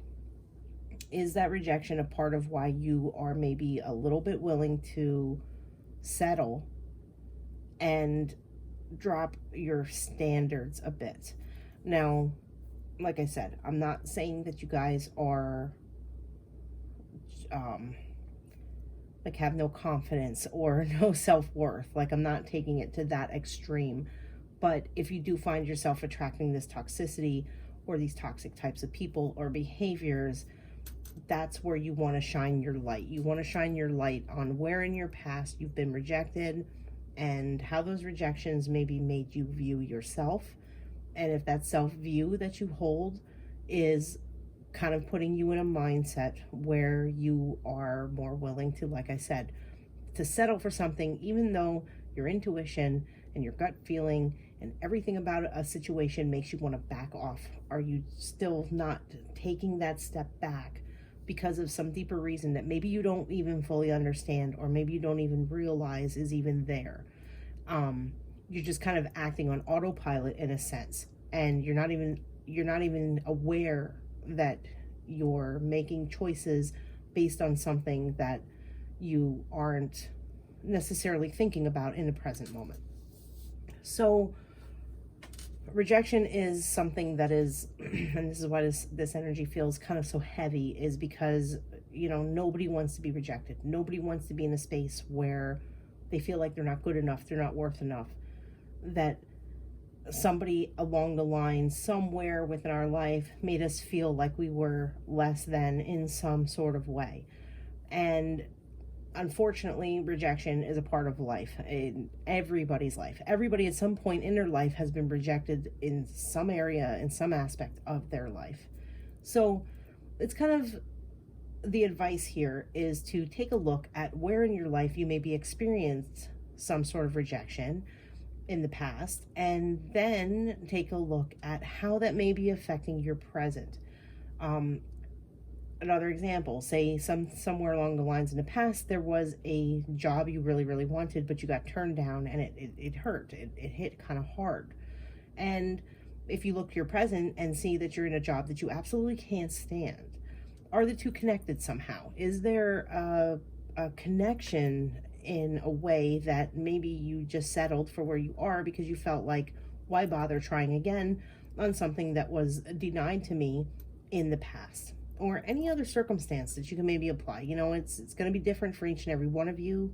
So you have to look at your individual circumstance and situation and see where within your life this fits and applies. So before we go further, we're going to take a look at some tarot. We're going to pull some tarot and see what else Spirit would like to say about this. See what other messages Spirit has about this.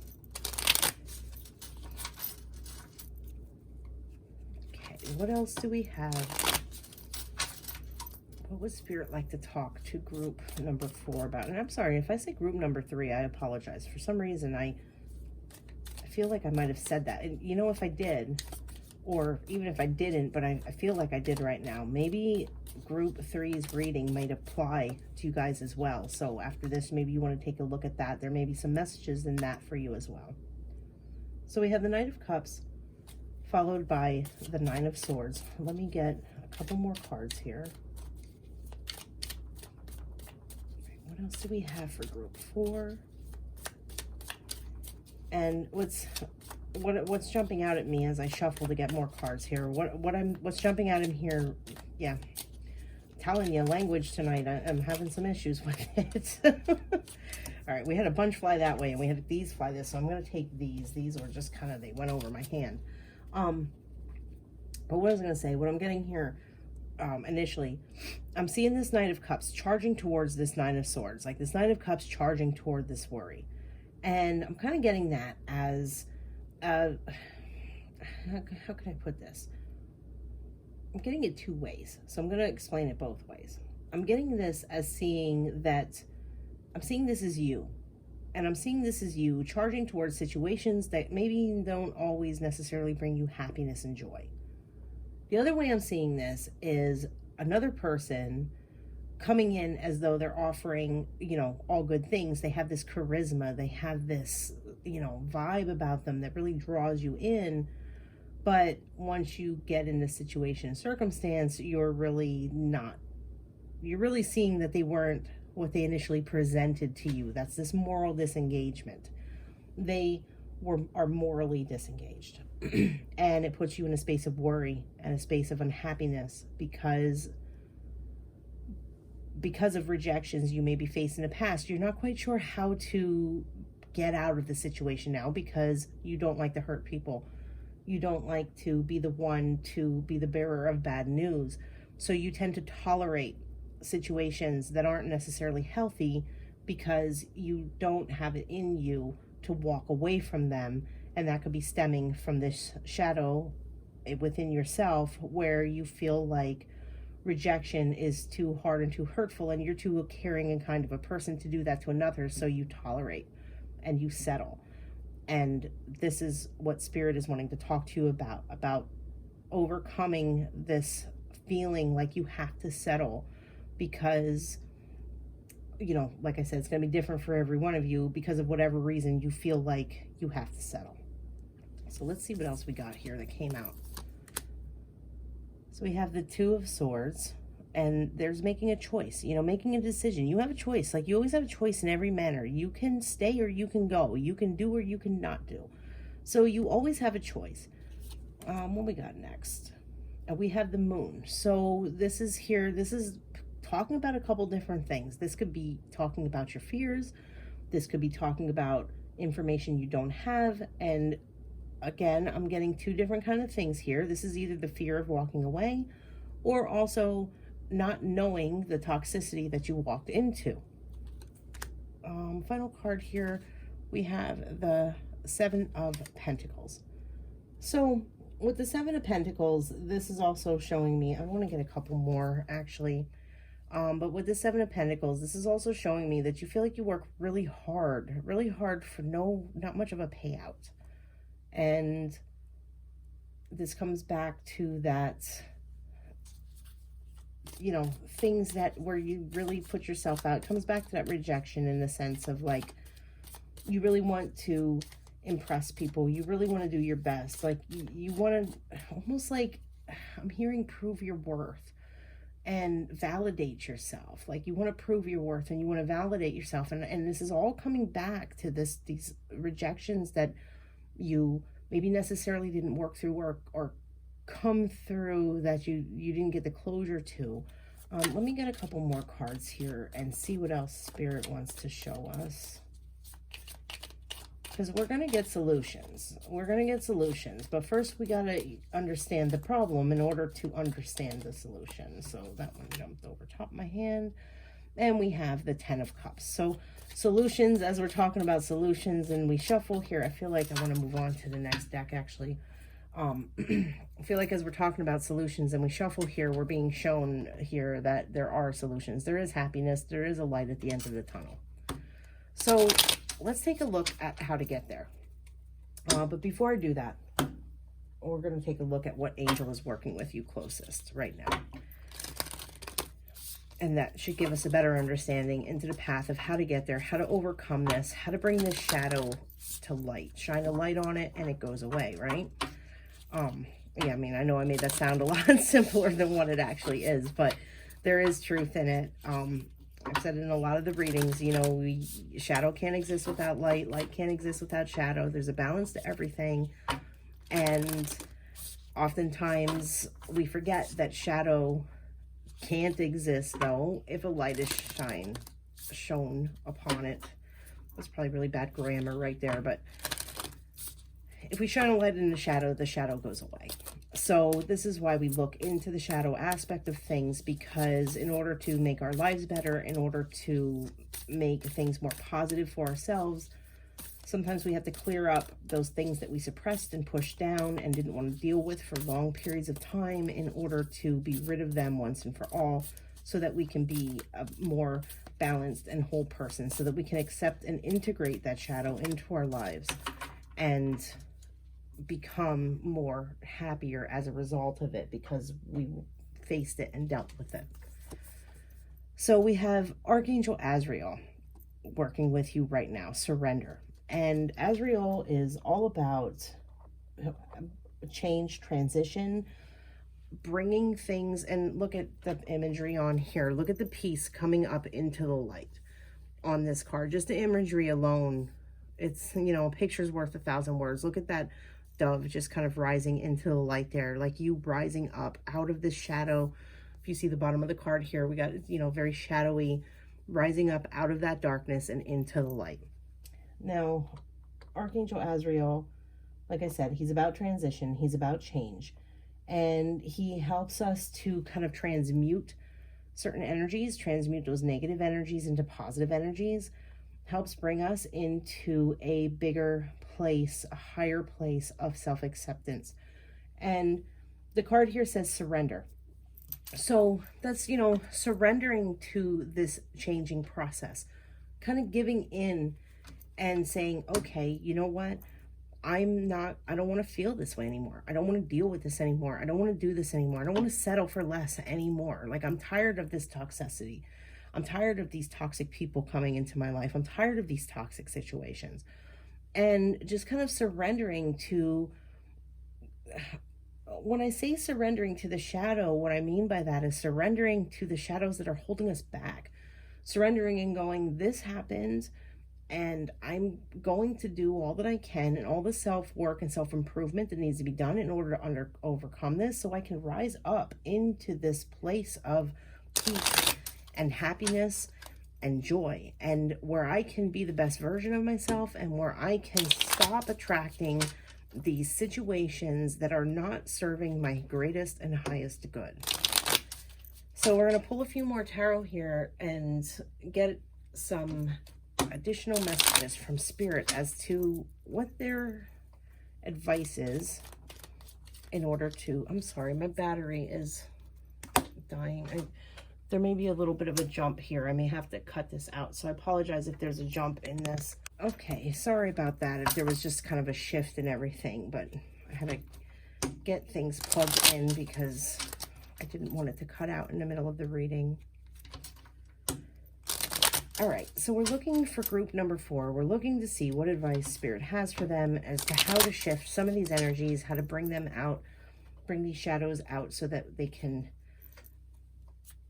be rid of them once and for all, so they can integrate the shadow and become a whole and more fulfilled individual and have a more wholesome and fulfilled life. Look at these cards coming out. We have the World and we have the Sun. So we are getting some very positive cards. I want to get a few more here though. So we have the Page of Cups coming out. We have the Knight of Swords, the Queen of Wands, and the Ten of, look at that, the completion. Again, Spirit is like spot on tonight, really putting these out in a way that it just really comes to like full circle in a sense. So we have the Ten of Swords coming out last and final here. And this is the completion of this kind of cycle that you've maybe been in, where you are attracting this, you know, negativity or toxicity or certain circumstances in your life that you're not happy with and you really want to change them. This is the completion of that. This is that coming to an end. So going through these here, we have the World coming out under the Knight of Cups. And this is that offering in which, like I said, I saw this two ways. I saw this as you wanting to really kind of like all that you have to offer out. Oh, I got the hiccups. I'm sorry. You have to offer out, or people offering in stuff that puts you in a space of worry. So this World card coming out under that, to me, what this is saying is that you have the world at your disposal. You have like this needs to complete. This needs to come to an end. You're at the end of these energies and you're ready to wrap them up. You're ready to move forward into this Sun energy, into this happiness and joy. Because if you look here, you see this worry, this Nine of Swords here, this worry turning into and transitioning into this happiness and joy. And like, what's the saying? The world is your oyster. I don't know why that came into my head. It made me think of SpongeBob for some reason. The world is your oyster, and you have all this potential and you have all these opportunities and you have all this worth in order to bring and move into this light, move into this space of peace and happiness and joy. And this here, this Sun coming out next is showing that worry. And like I said, what does Azrael do? He helps us transmute these energies, change them, shift them from negative to a positive. And here we're seeing that shifting, that swords, this Nine of Swords here, this worry shifting to a place of positivity and happiness and joy and abundance and growth. Now, next here we have the Two of Swords, that kind of, you know, going between what you want, what you don't want, making a decision. Should I stay? Should I go? We have the Page of Cups coming here and bringing in offering of Well, a couple things with this. Bringing in an offering of new life. And in that sense, I want to say like a new life or a rebirth within your emotional body. Also, coming a little bit more in tune with your intuition. Coming more into a space where you listen to your gut feeling over your mind. And I'm getting that with this Knight of Swords coming out next here. The Knight of Swords is hasty. The Knight of Swords tends to make decisions from a place of intelligence, a place of the mind. And along with that, I want to say a space of the ego. So if you look how they're kind of facing different directions here, I'm kind of seeing this as like being torn between what you know intuitively and what your mind or your ego may be telling you to do. So since we have this intuition looking towards the sun, what I want to say with that is when you follow your intuition and when, if you feel like something isn't right, most likely it's not right. If you meet a person and something tells you that no matter what they put on, what mask they're wearing, or what they're showing you in the external, if your intuition is telling you that something feels off, once you start listening to that, and this is the message I'm getting strong from Spirit to say to you guys, is when you start following this intuition, that's when you start heading in this direction of this sun energy, this beauty, this abundance, this growth, coming to a place where you're happy and you're completing this cycle so that you can be in this space, this happiness and joy.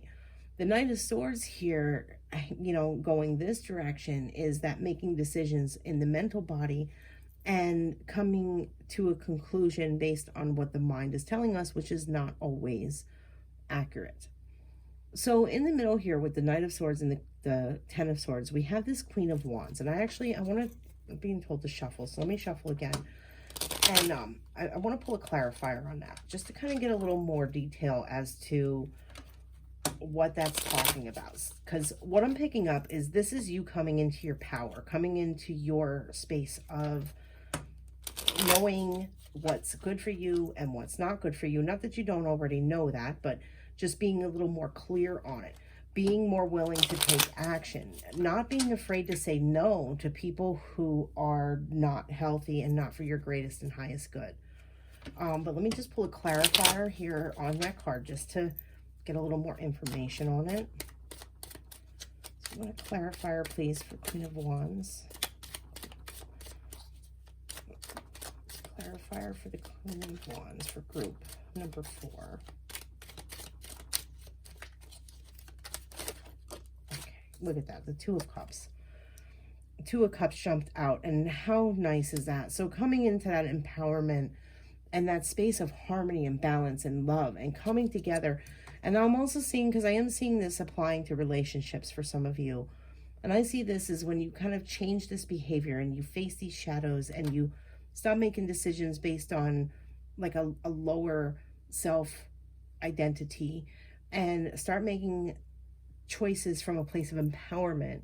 You come into this energy where you find that happy relationship, you find that inner strength that you maybe forgot that you have. It never went anywhere, and it's not that you never had it, it's just that you may have forgotten that you had it because you may have allowed your mind to make more of the decisions than what you were really following your heart, than what you were following your intuition. So, and we're also seeing this Ten of Cups up here, this potential that you have, this coming into happiness and joy and just, a place of abundance, and so much better than maybe the path you've been walking. Coming out of this feeling of failure, coming out of this feeling of that you are a failure, and I mean that in a lighter sense. And I'm not saying that you guys, think of yourselves as being a failures each and every day, but we all get in those spaces where we just feel like down on ourselves, where we get really down on ourselves. And, so we're seeing you moving out of that. We're completing this cycle and coming into a space where the intuition and the heart guides more than the ego and the mind.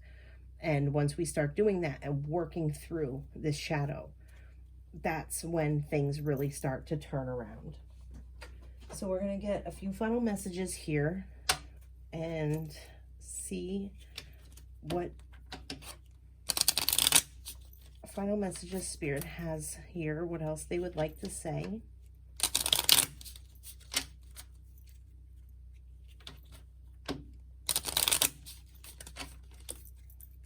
Okay, what is some advice for group 4? What advice do we have? Tomorrow brings the illumination of your hopes. So that's just that's a wonderful message. So tomorrow brings the illumination of your hopes. So, what we do today makes a better tomorrow. How we act today can make a better tomorrow. It's all a choice. We all have the choice. We're seeing that here with this choice. So start taking a harder look at your actions and your beliefs, really, your beliefs and where they're coming from. This could be stemming from rejections from the past. That's what we're seeing here in the shadow. We're seeing that any of this toxicity you may be attracted in is stemming from this shadow of rejection from the past. So tomorrow brings the illumination of your hopes. It's like shining a light on what you truly want and shining a light on the shadows so that we can be rid of it, so that we can move forward into this space of this sun energy, this happiness, this very empowered being who attracts beautiful relationships and harmony into their life. So let's get one final message. Those ones just dropped. They fell. Let's get one final message, please, Spirit, for group 4.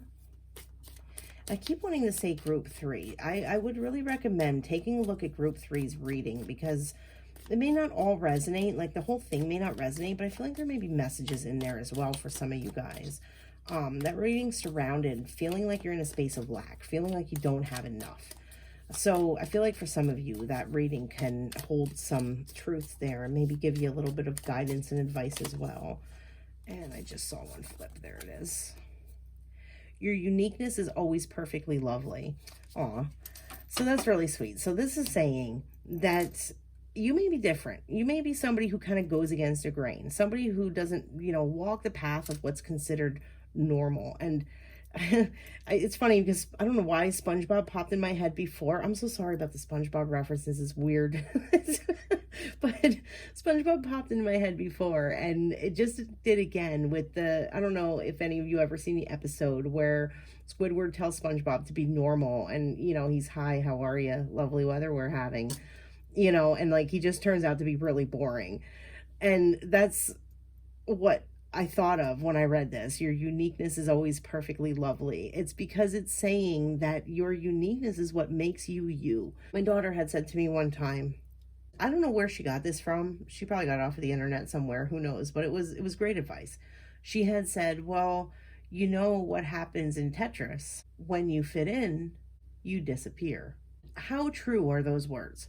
How true is that? When you fit in, you disappear. And like I said, I don't know where she got it from, so I can't say this is a quote from such and such. She said it to me the one day, and I was like, that is so, so true.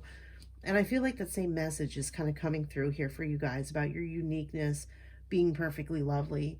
You may be different. You may feel like you don't fit in. You may feel like you're so different that nobody will ever get you or understand you. And especially for any of you who are on like a spiritual path of any sort, that is a very common feeling within that, because there's not a lot of people who get it, and it's oftentimes hard to relate to people. And because of that, we can experience a lot of rejection or kind of pushing away from people because they just don't understand, which can lead us to a space where we attract toxic individuals. So Spirit letting you know here with this that you should embrace who you are, embrace your uniqueness, embrace being different. You guys are like, what do they call that? Like trailblazers, like path forgers. You go against the grain, you do things differently, and that's okay. Take pride in that. Be happy about that. Like, enjoy your uniqueness. Be grateful for your uniqueness, because it's what makes you you. And there is never anything wrong with that. And if people reject you for that, well, then those people aren't worth it. They're not for your greatest and highest good. And, move forward, because there are plenty of people out there who will love you and embrace you for that and really enjoy you for who you are 100% completely disempowered you, disharmonious and balanced you. And to hell with those who don't get it, to hell with those who don't understand it, because their path is not your path. So who are they to judge? And if they turn their back and reject you for it, then let them go about their lives. Let them go about what they want to be or do, because just because you're different in some aspect, that doesn't mean that you're wrong.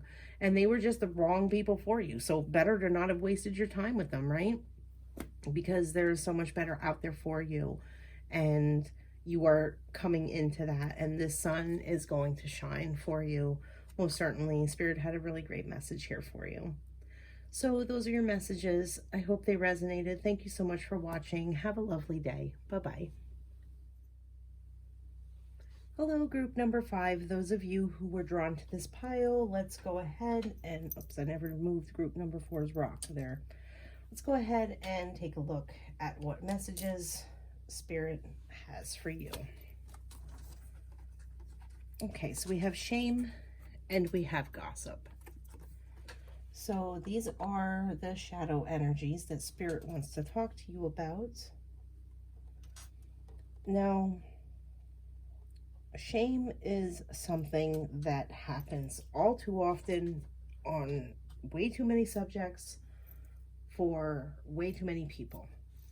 It can be anything from our appearance to our personality to our beliefs. We're seeing a lot of it in the world right now based on a person's cultural heritage or race or color, or it's everywhere. Somebody's always shaming somebody for something. You know, we have everything from money shaming to body shaming to just everything.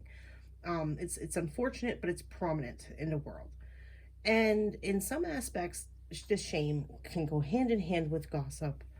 But what I'm seeing here with this gossip in coming up as a shadow aspect is people who like to gossip. You pick up, you hear through the grapevine what somebody else said. Just gossip in general. Gossip in general, whether it's being done to you or in some cases, it could be done by you. Now, that's not saying that you're bad people. Everybody has a tendency to sometimes gossip. It's not saying that you're bad people. The problem is that somewhere along the line, somebody may have told you you were bad because you maybe gossiped something. But that's not the major issue here. The major issue here is how we can sometimes have a tendency to gossip because we see an aspect in another person that is all too familiar to us of something we were shamed for in the past. So this kind of gets a bit complex and a bit deep here, because we're seeing shame that maybe have been done to, you know, an individual. I'm going to just use it broad, you know, shame that may have been done to us as a person.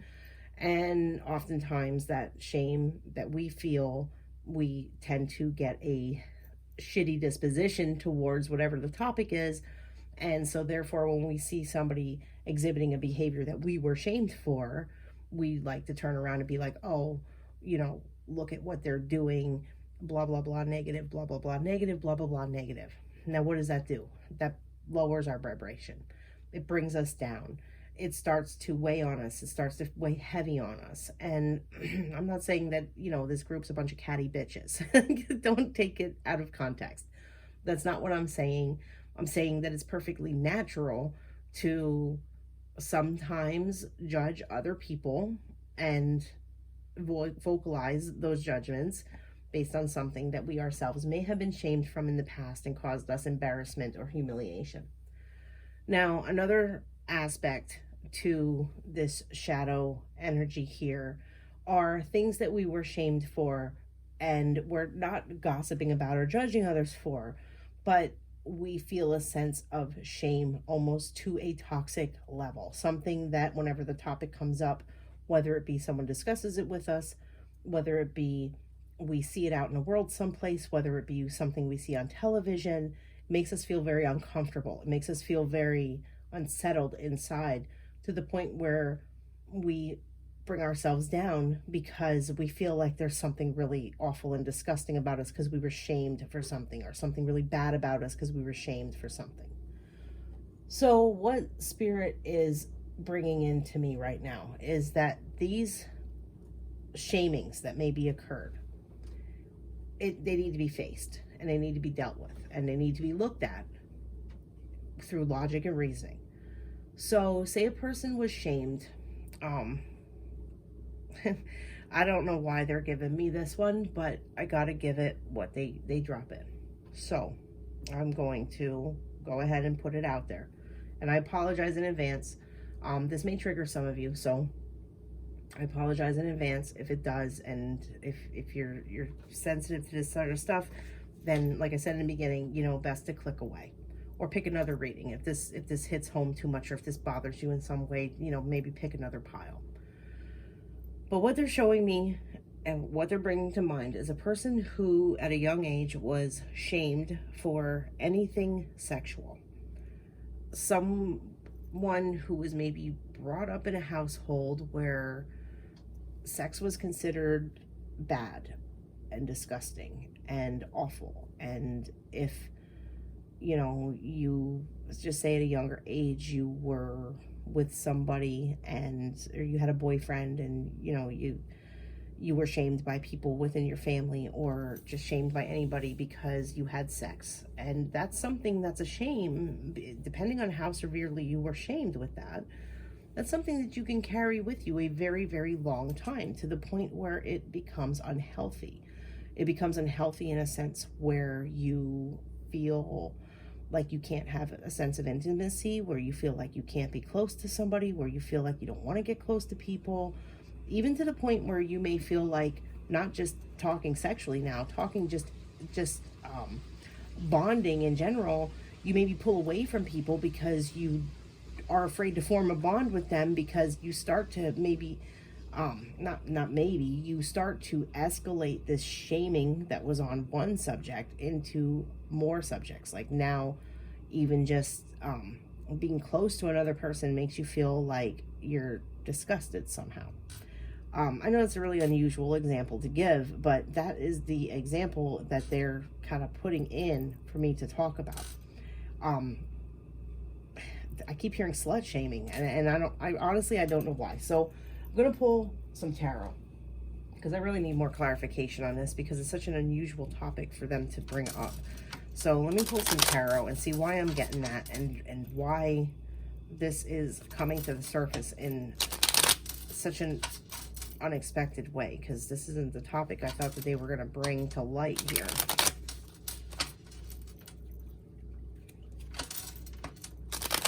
Okay. So what do we have for group 5? What do we have for group number 5? What additional messages for group 5? Okay. So we have we have the 3 of Wands, and on the bottom of this we have virtue. So let's see where we're going here. Next out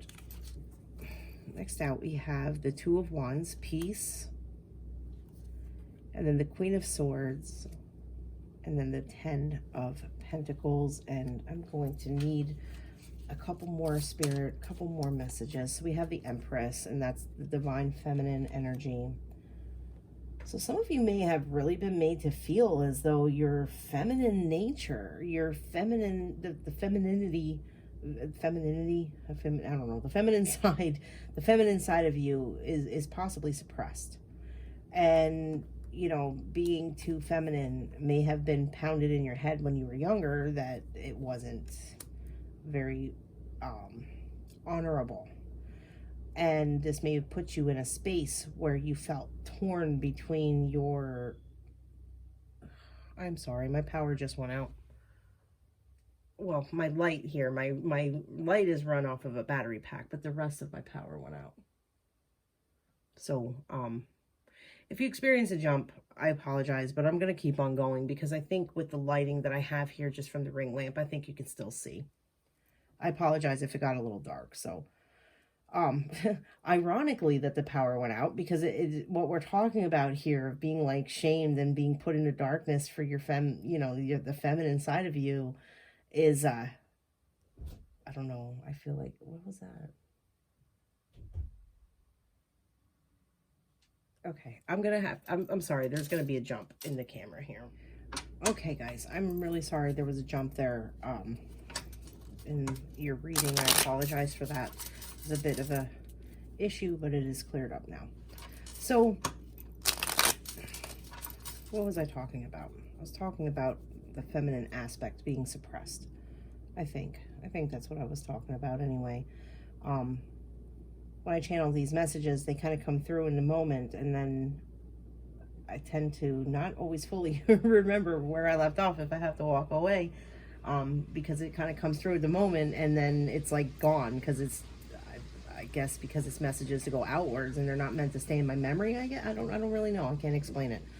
Um, but if I recall correctly, with this Empress, what I was picking up there was suppressing some of your feminine nature, your femininity and I was also, I think I was questioning if that's a word. so suppressing that. Now, what I'm seeing here with this Queen of Swords is that you guys are a group who've really been through the ups and downs of life in a maybe more harsher way than what others may have been. You've been on both sides of the spectrum. You've been through a lot of really tough stuff. You've overcome that stuff. And you've come into a place of empowerment because of what you've been through. You've learned, you've grown, you've gained wisdom from it. And even though the Queen of Swords is a feminine aspect, the Queen of Swords to me often has a bit of a more masculine aspect to her because she's been through a lot and she's not afraid to take action. She's not afraid to go forward and put her ideas into action. She tends to have a bit more of that divine masculine to her. So what I feel the message here is that whether it was shamed over, I think we were talking about sexuality, whether it was being shamed over sexuality, whether it was being shamed over being too girly, and that applies whether you're male or female. This is gender neutral. It doesn't matter if you're male, it doesn't matter if you're female. Anybody can be shamed for being too sensitive, for being too loving or caring or nurturing. In the world we live in, unfortunately, people aren't afraid to throw fault at someone for something that is completely innocent and completely should be acceptable. But unfortunately we live in a world full of a bunch of very judgy people. So that all being said, this shame that could be turning a bit toxic because you've been pushing it down and pushing it down.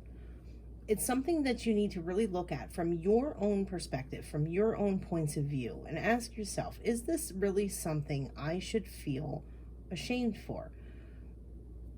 Whatever the topic is. Now, this can go across the board for all kinds of things. It doesn't have to necessarily be the things that we've been speaking of here.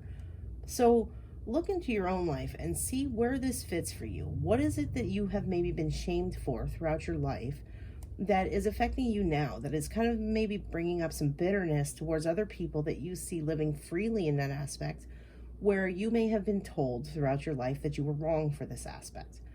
So with the tarot, as I was saying, what we're seeing here is that sort of, I'm seeing the divine feminine, the feminine aspect, this could also be like, not just speaking of femininity. I don't even know if I really should find out if that's a real word or not, but not just talking about like the feminine aspect of things. This can also be those of you who maybe were shamed out of your feminine empowerment, your ability to be loving and caring and sensitive. I believe I said that already, but also just that empowerment of being able to go out and get what you want, to be empowered. You may have been in a household as a child, just an example, in a household as a child where you were told that women are supposed to, especially if you were raised in an old-fashioned type household, women are supposed to cook the meals and do this and do that, and like this typical standard, like this old-fashioned way of thinking, and it wasn't something that resonated with you. Like you wanted to be out digging ditches, as an example. I don't know, just what popped in. You maybe wanted to be out like digging ditches or landscaping, and maybe you had one parent or another that told you girls don't do that. So this could be, shaming. It is a very broad spectrum of shaming, so it can really apply to anything. So we're going to get another card here, and we're going to take a look at, I need some more clarification here and see what advice Spirit has for you guys on how to really kind of overcome this shadow of shame that you could have in multiple different aspects, on multiple different topics. It doesn't have to be the things I mentioned. Apply what fits, or look at it from your own circumstance and situation and apply it in a way that resonates to you. Because these general readings, such a broad topic like this, there'd be no way to cover all of it. So let's see what Spirit has for group 5 on any advice or anything else they would like for you to know.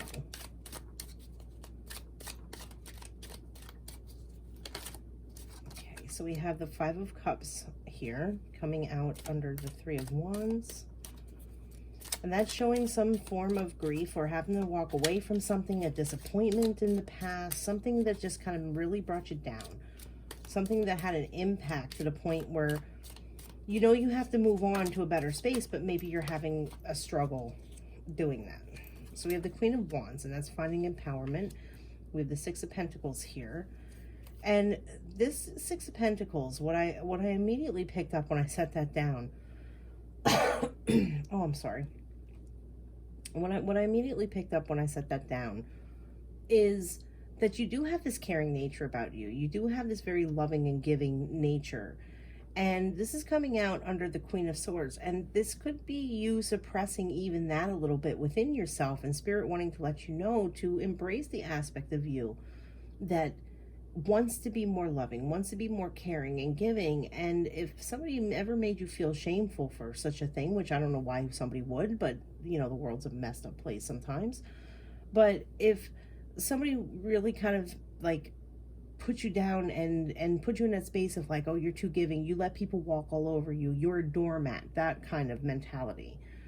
But helping others lifts you up and raises you up, well, then by all means help others, as long as you're not giving more than you can and sacrificing too much where you're left wanting and you're left without and you're in a place of suffering for it. Then there's nothing wrong with being the you that you want to be, no matter what people say. Your life is up to you, and what people say, that's just their opinion, and their opinion doesn't necessarily have to be what you apply in your life. So we also have the 3 of Swords coming out here. So we're seeing that kind of sorrow and hurt and heartbreak. And this goes back to feeling that shame, feeling that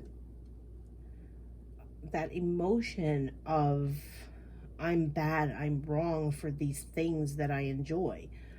That's not true. If you're not hurting anyone, then you're not wrong. If you're not hurting anyone, then you're not bad. As long as you're acting from a space of love and a space of, safety, obviously, and a space of kindness and caring, then, like I said, what people say doesn't matter.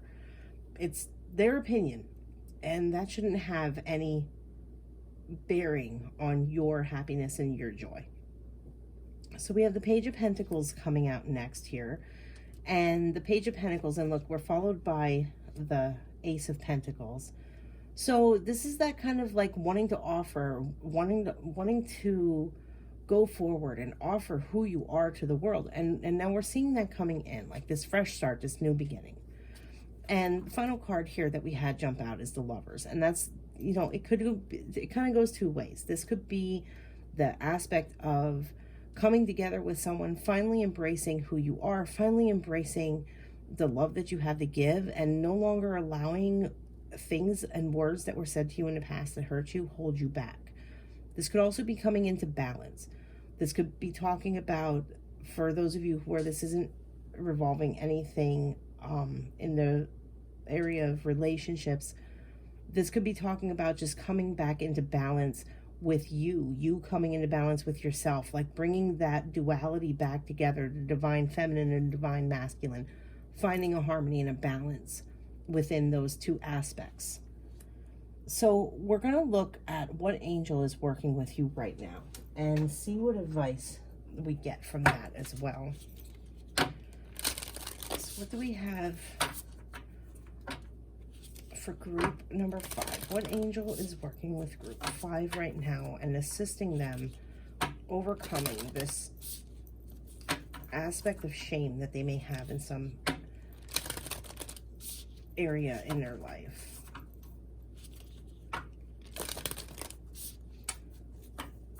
One more shuffle.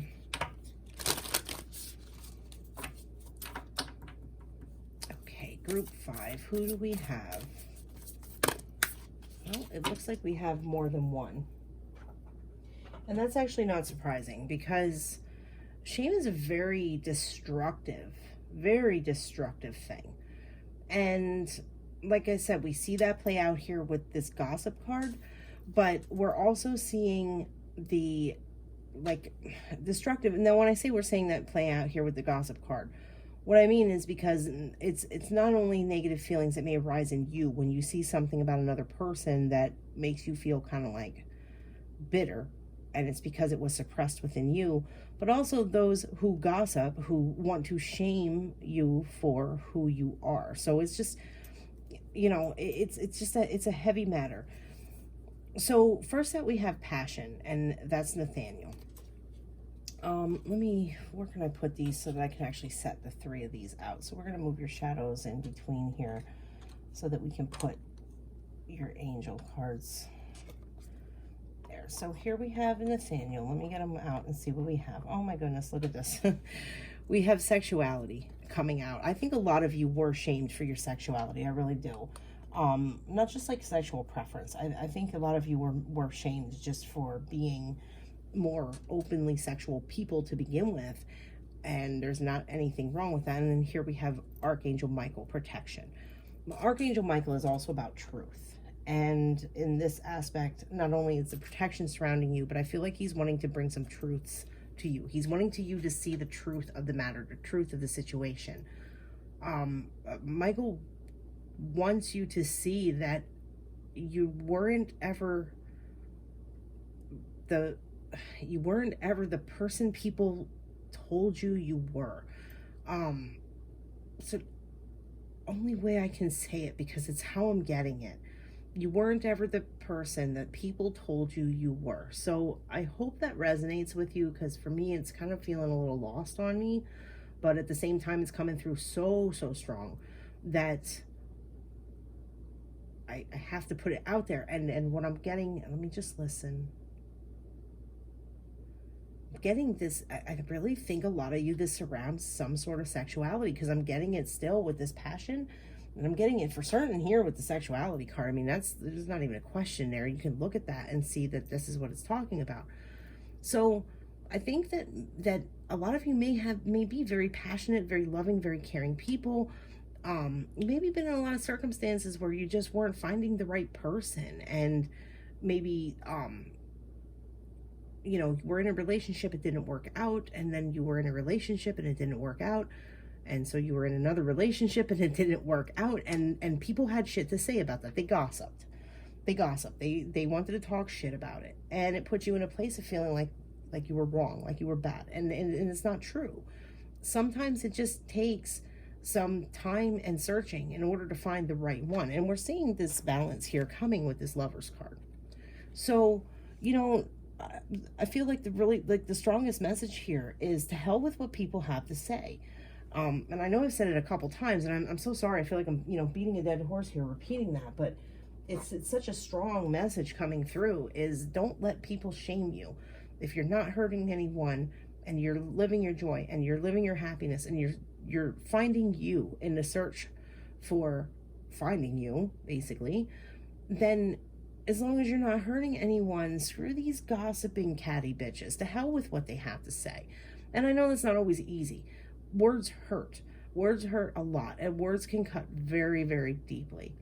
So what you need to do is call upon Archangel Michael or whatever energy you feel comfortable working with. Ask for these negative cords of attachment to be cut. Ask them to be severed. Really visualize these cords being severed from any of these people, whoever made you feel down or in a space where they made you feel, I'm hearing the word disgusting. I don't know why, but I'm going to say it. Anybody who's ever made you feel that way, or anybody who's ever made you feel like you were less than because of their opinions, because that's exactly what it is. It's their opinion. It is no reflection on who you are as a person. It is no reflection on your being. It's no reflection on your soul. It is their opinion and their opinion only. And a problem with the world today is that people are too hung up in their own opinions that they feel like they can enforce those opinions on everybody else. Well, guess what?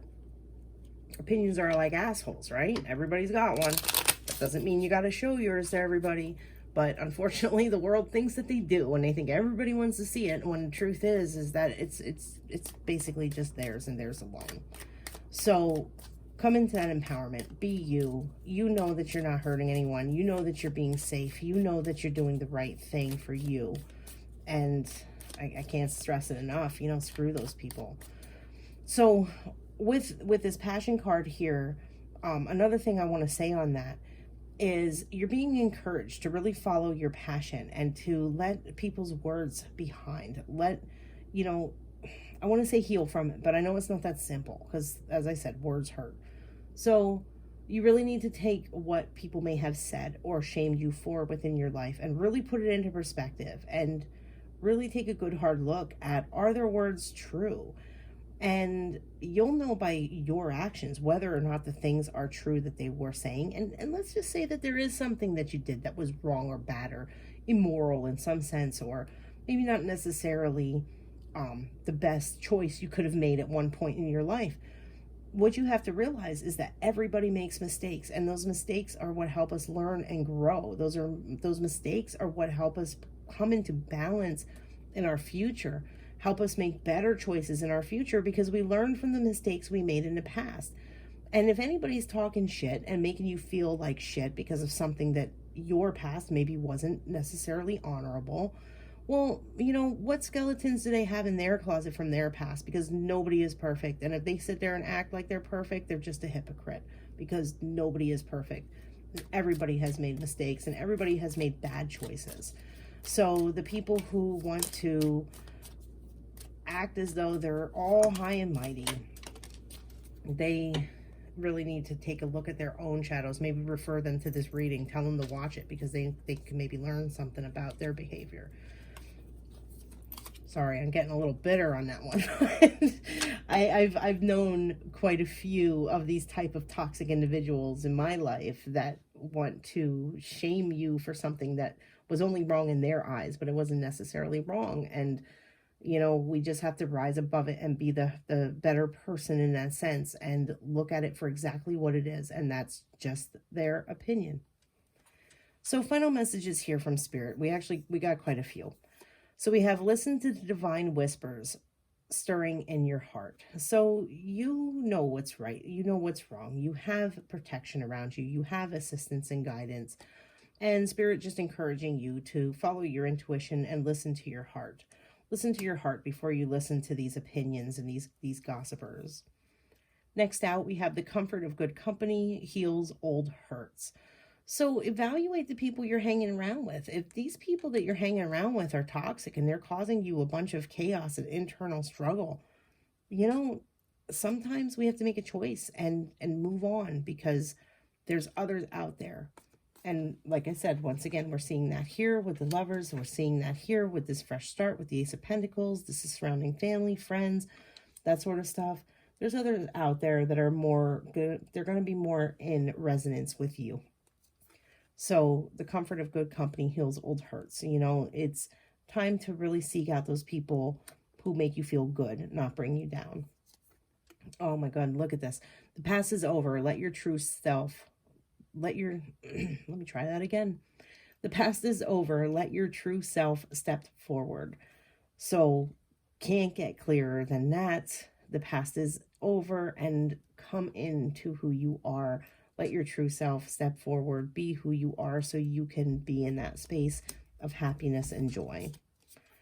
This card has come out for at least 3 of these 5 readings.